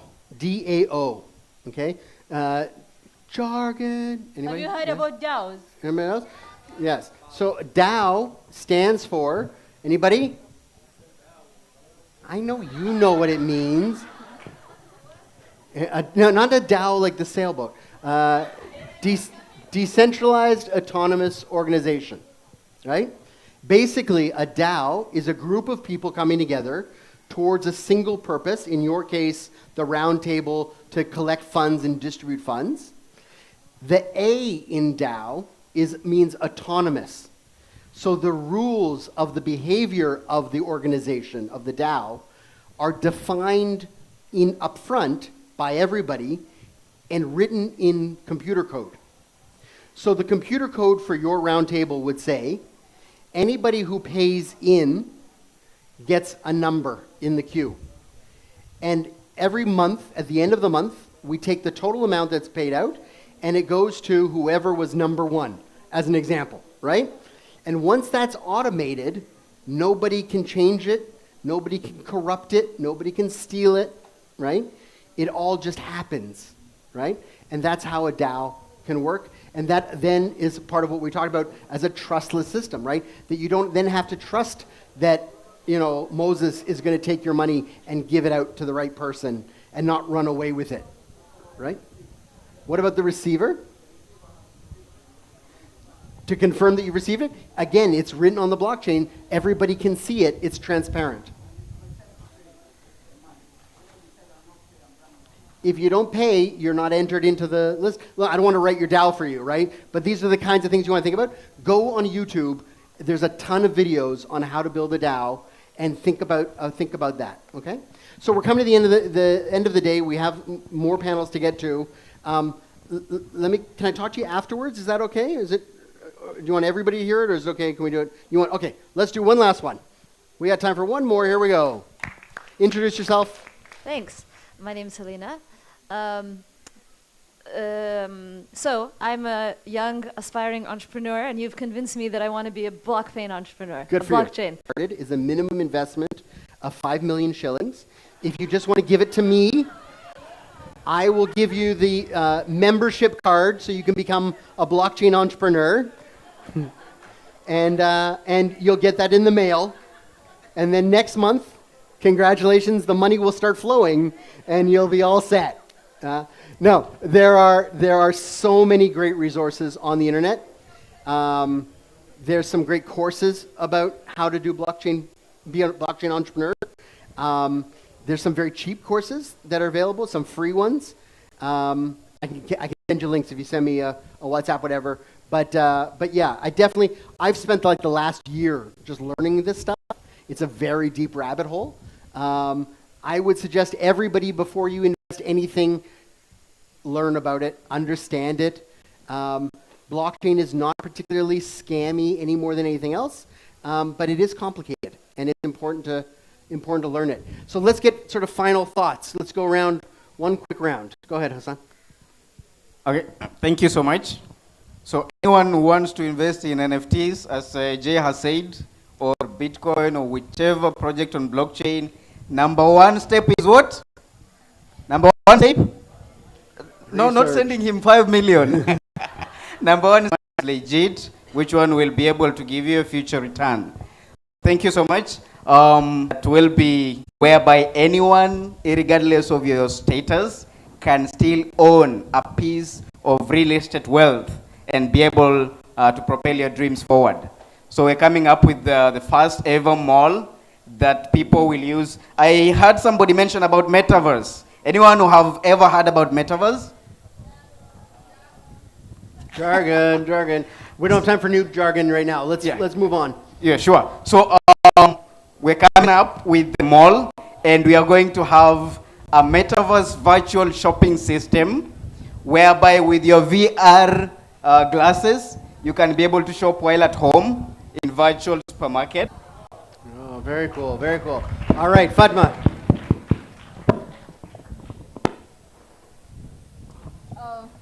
Okay, I don't have much to say, but all I can advise you is technology is moving at a really fast pace.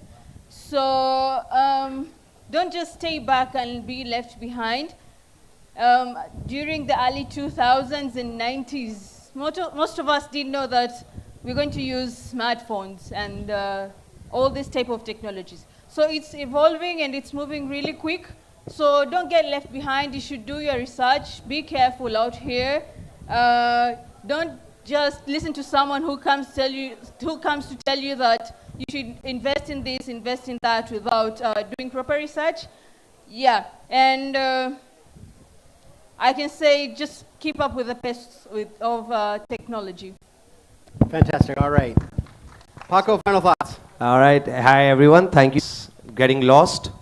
So, do you know how many million Bitcoins are there? 21 million Bitcoins only. And how many people in this world? 7 billion. 7 billion. So, there is not enough Bitcoin for everyone.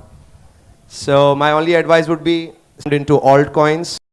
Third, buy some Bitcoin. Thank you. Nice.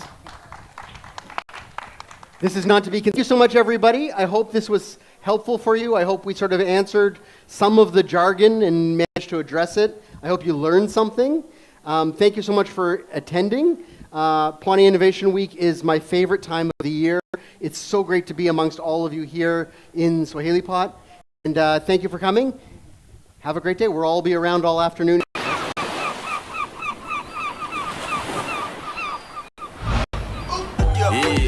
Nice.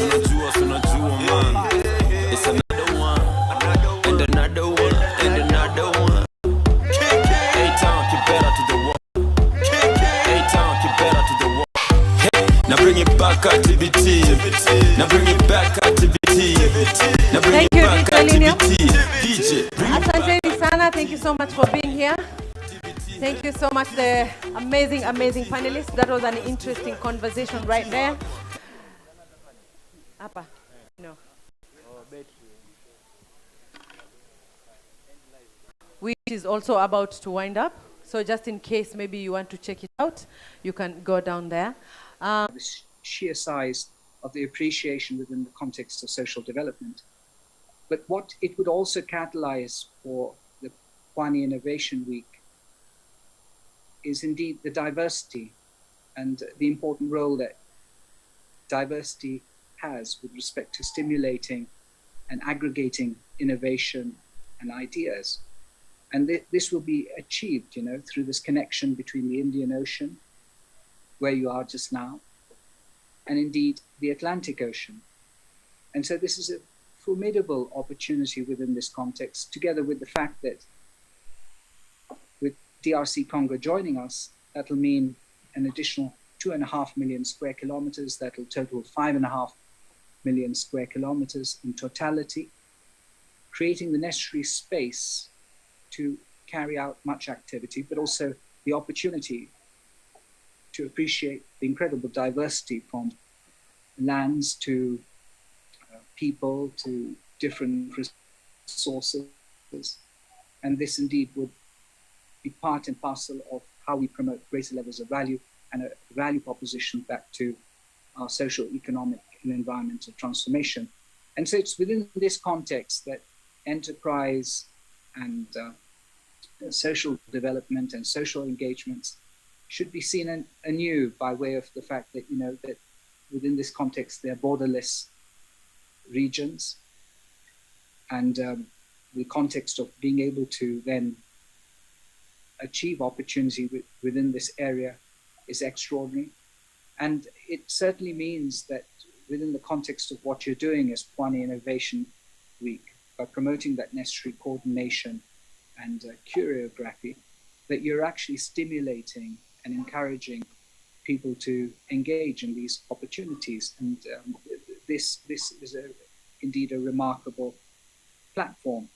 So I do congratulate you, ladies and gentlemen, by way of your engagement over the last few days, but also the fact that, you've got together, you've networked, you've promoted the necessary dialogue.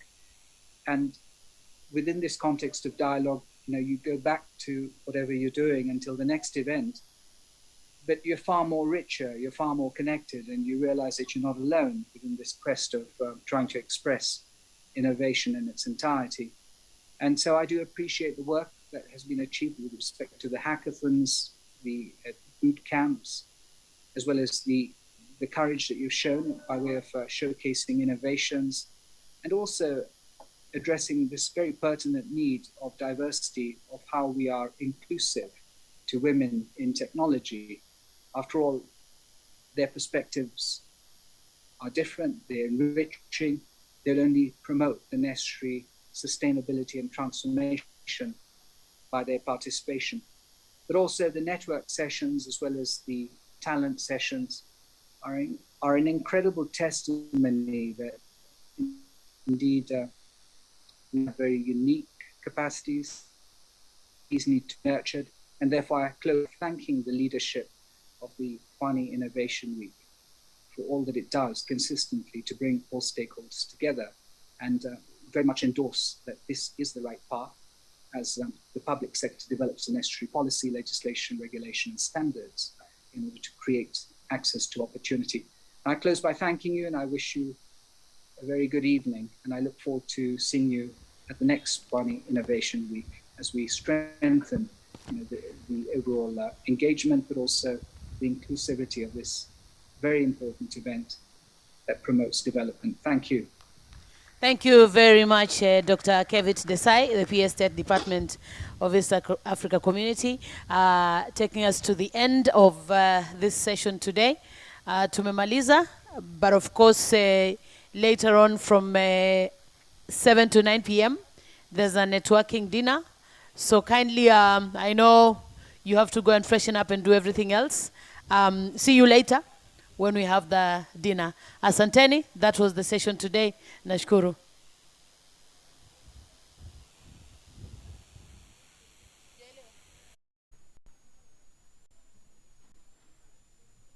We have come to the end of Pwani Innovation Week, day 3. And with me, of course, definitely, I cannot leave this place without having Ali Hussein, the Chairman Association of Fintechs in Kenya, simply because the last panel that was up there was speaking about fintech post-COVID. Mr. Ali, maybe you can tell us the importance of fintechs in Kenya. I think what is really important is to understand the issue around financial inclusion and how fintech is enabling financial inclusion. So financial inclusion, we go to the basic level of access to bank accounts, access to mobile money through M-Pesa and all that. And of course, as you know, during COVID, people are not able to access shops physically and stuff. So fintech played a key role during that time. But I think going forward, you're going to see a lot more of that. So fintech is a key pillar in ensuring that we extend financial inclusion beyond the COVID period.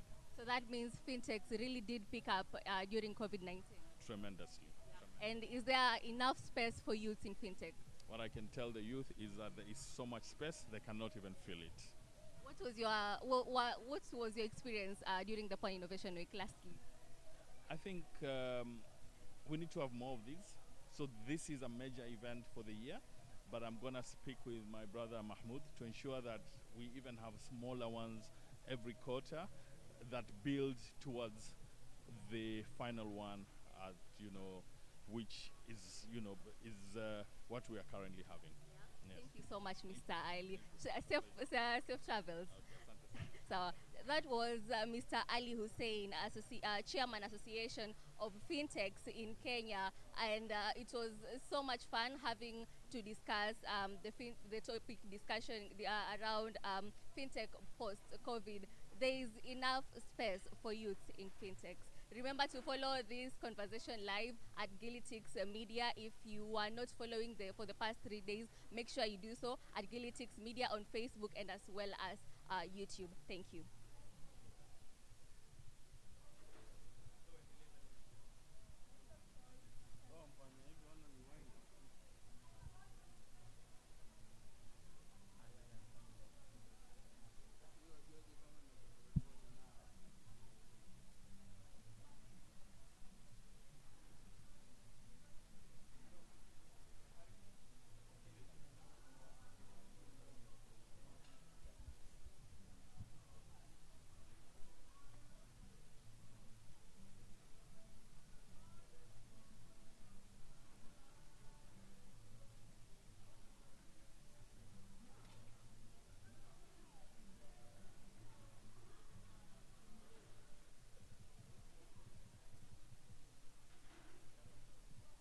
Well, I can see, I know I did close the session, but I can see some of the panelists, very heavy people during the discussions were present. And here with me, I have Isaac?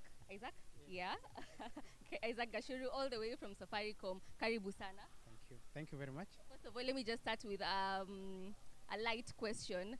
What was your experience during the Pwani Innovation Week? It's exciting. My experience is, I've seen very young people with a lot of ambitions, and all I can say it's inspiring to see where a young generation, especially in Coast, that has not had a very good reputation with young people, coming together, setting such a big hub, and talking about the next innovation that will come from here. M-Pesa is among the leading fintechs in Kenya. Maybe during COVID-19, you did, of course, reduce the prices of transaction. But I feel like you returned the prices so quick. Maybe why was that? What was the reason? So we actually didn't return the prices so quickly. There are some bank to M-Pesa, M-Pesa to bank is still free to date. So the charges that we reinstated was for 101 to 1,000. Below 100 is still free. So so we didn't take away everything, and then we also reduced the tariffs a bit, even for the rates that we reinstated. In your opinion, do you think fintech, there is space for youths in the fintech world? There's a lot of space for fintechs. If I may just give you a bit of statistics, the first 2 months of 2022, we have seen over $200 million invested in Kenya in startups in 2 months. $200 million is quite a substantial amount of money. And almost 40% of that amount has gone into fintech companies, so fintech startups. And that tells the young people there's a lot of opportunity. There are actually more people looking for ideas to fund than there is ideas that are coming to the market. So there's a lot of opportunities. Maybe you can tell them some of the ideas and ways to get to this amount of money. So we've seen a lot of people look at the credit space. I think almost people now relate fintech to mean credit. But there's a lot insurance, for example. So insurance products are less than 3% uptake in Kenya. So we see a lot of opportunity in investment savings, less than, I think it's at 12% in Kenya, a percentage of savings. So those areas that are not exploited, there's a lot of opportunity. So it doesn't have to be a credit product competing with Fuliza and Mshwari and all those other things. So create a product that allows people to grow. So invest money, make some profits. And also insurance. Insurance is a big deal in some developed countries. In Kenya, again, it's less than 3%. So there's a lot of opportunity we see. Should we expect more from Safaricom and especially M-Pesa? Definitely. We are looking at the next big thing. We're also looking at then using M-Pesa as a foundation, not as a product, bringing together innovators and powering the next phase of growth in Kenya. So yes.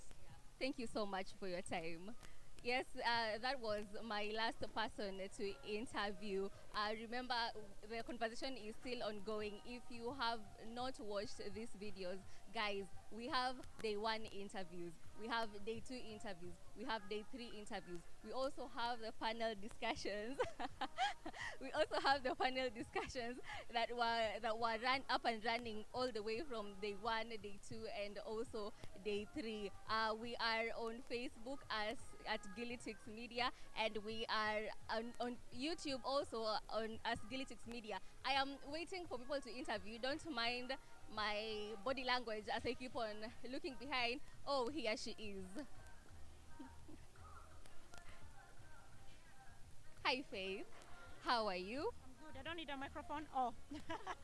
We are live. You actually do need a microphone. Yes. Karibu sana. Thank you very much. Let me just start with a very light question. What was your experience during the Pwani Innovation Week?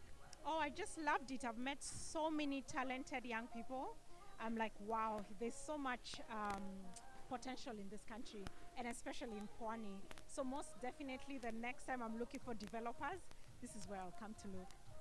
You are a woman in fintech and a woman in innovation and technology as well. How is that for you? Fun, challenging, and also exciting. You know, fintech and, this whole digital age is the future.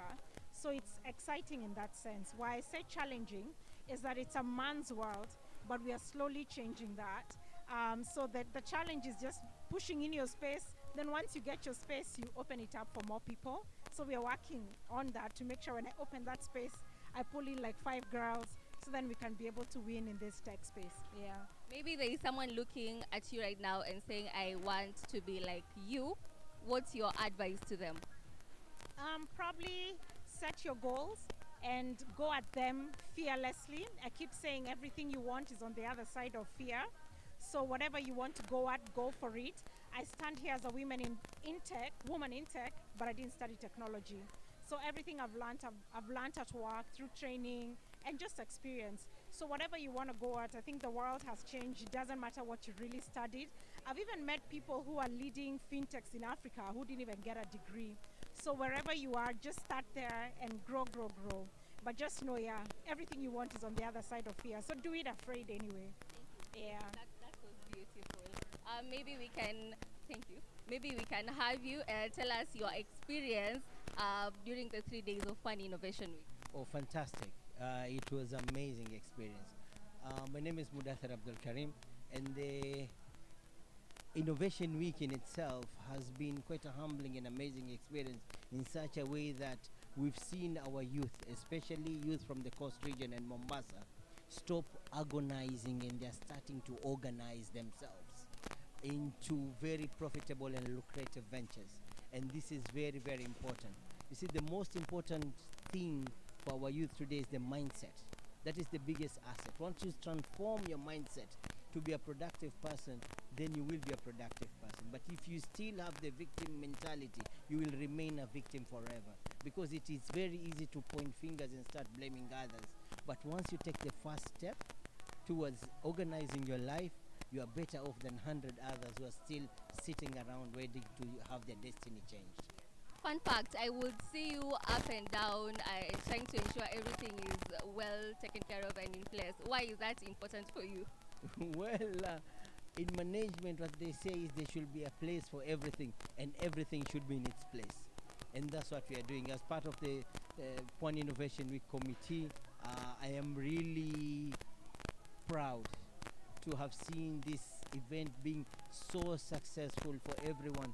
Everyone who has come to this event has gotten value out of it. The sponsors have gotten value out of it. The people who are here have gotten value out of it. Youth are able to communicate. It has created a platform which has grown organically to be able to give the youth a chance to communicate. And kudos to Mentor 001, Mahmoud Noor, for his vision in putting this together. It is no mean task by all intended purposes. Today, what we have witnessed today is renaissance. It's a rebirth. We've seen a change in mindset of our youth. That is so very, very important. They have said, we have stopped putting our hand this way to receive, now we want to give. Whatever little knowledge that you have, the ideas that we have, how can we as youth come together and commercialize these ideas and make a living out of it? And that is the most important thing. We have very important sponsors who are here, like Safaricom, Huawei, and the rest, who are here to mentor these young minds and give them sense of direction to the right place. I mean, there is no better day, yeah, for us to be in Mombasa than today. Were your expectations met? Did things turn out the way you were expecting them to turn out? My expectations were not met, actually overwhelmed. It is beyond being met. Yeah? I would say this is one of the most successful events we've had in Mombasa. And to this, I would also like to say, to send our appreciation to His Excellency Governor Hassan Ali Joe for creating such a conducive environment to allow the youth to thrive. Yeah? This is a very important step in setting a very strong foundation to allow our youth to grow. What we have here today, what has transpired within these first 3 days, is enough to give an indicator for even national government to join in and transform this into an economy. And that's what we are looking for. Thank you so much. I am trying to look for someone to hijack to come and speak about something. Kindly come with me. Hi. Please come. Don't be shy. This is for you and for Pwani Innovation Week. Maybe you can, because we are closing down and we are waiting for the gala night, maybe you can tell us what to expect during the night. A lot is going to happen definitely, and now that we are wrapping up the event, this is actually like now the peak of it. So much is going to come and we are really excited. Yes, that's it. Thank you so much. Maybe you can have your insights as well. Karibu. You tell us what to expect during the gala night. Okay. Oh, thank you guys for coming. Okay, thank you for coming, guys. What we expect at the gala night, we expect to see very many things. Like we expect to have very many visitors and have fun and enjoy with people. What exactly is there at the gala night? At the gala night, we'll be meeting up various performances from different people.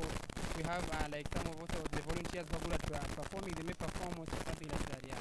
And some great speeches from different people. We're expecting a lot of things to come. I'm called Omar Faisal. Thank you, Omar.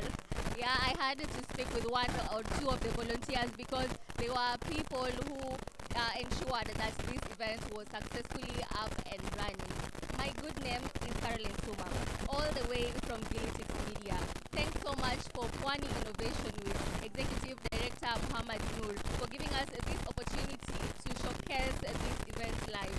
Thank you, our sponsors, Safaricom, Nema, name them. There are so many, I cannot consume all of them. We are live